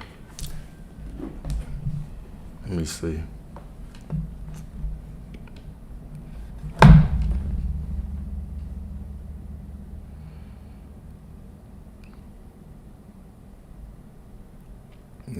Let's see.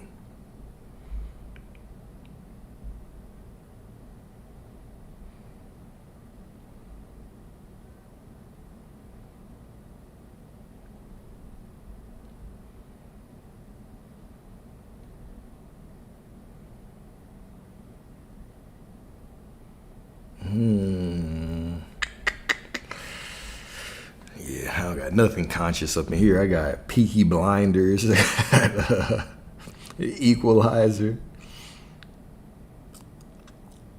Invincible. Y'all seen The Gorge?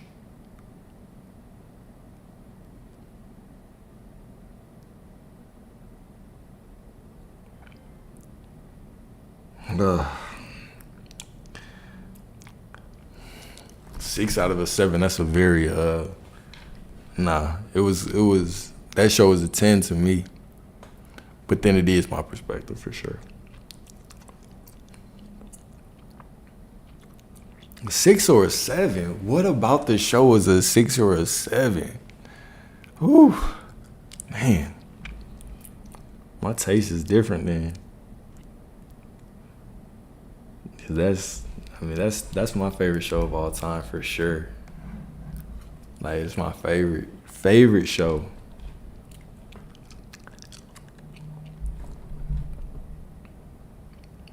I tell you, one of the shows my sister put me on recently that I really like. It's really not conscious, but Severance. When I first watched it, I thought that it was gonna be more conscious, but the ending of Sense8, yeah, it left a lot to be desired. But that's only because they had to cancel the show because the budget was too big for Netflix at the time. So they had to cancel the show and they had to end it with that one movie, like that 2-hour premiere. So some of the storylines got left wide the hell open. Right? They had to kind of close everything real quick. So yeah, other than the series finale, shit, that show is beautiful to me.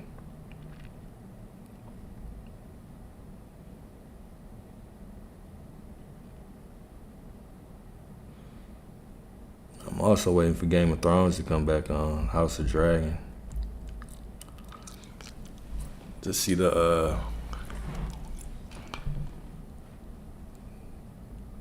I really want to see how this season plays out. How they adapt some of the book.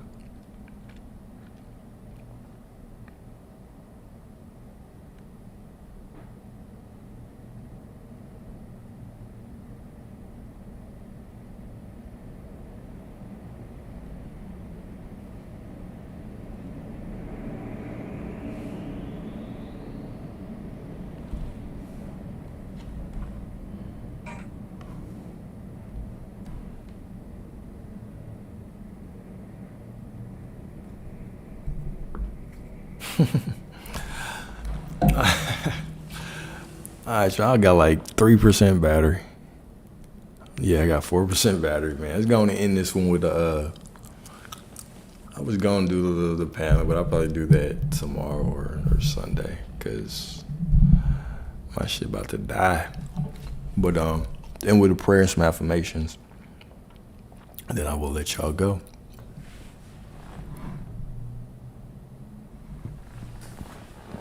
All right. Heavenly Father, thank you for every single person and every single circumstance that you place in our life to push us to the desires that you have for us. We understand that everyone outside of us is trying to teach us a divine lesson to raise our awareness, to raise our consciousness. Right? And we accept these lessons with an open heart, knowing that they are guiding us to exactly where we want to be. I pray for anyone that's going through heartbreak, that's going through pain or loss, that you can provide them with the peace that only you can provide. And also remind them that the peace and the love and the intimacy that they are looking for is always within them and ready to be tapped into. All right, y'all. I see you all as beautiful, as divine, as perfect, as in alignment with everything that you want. Right? I see you all as wealthy, as worthy, as loved, okay, as whole, as healed. And if you do not feel that way, it's cool because I see you as that way anyway, so I know that it must be true. All right, I know it must be true. Y'all have a beautiful, beautiful evening. And God willing, I will talk to you all soon. All right, see y'all later.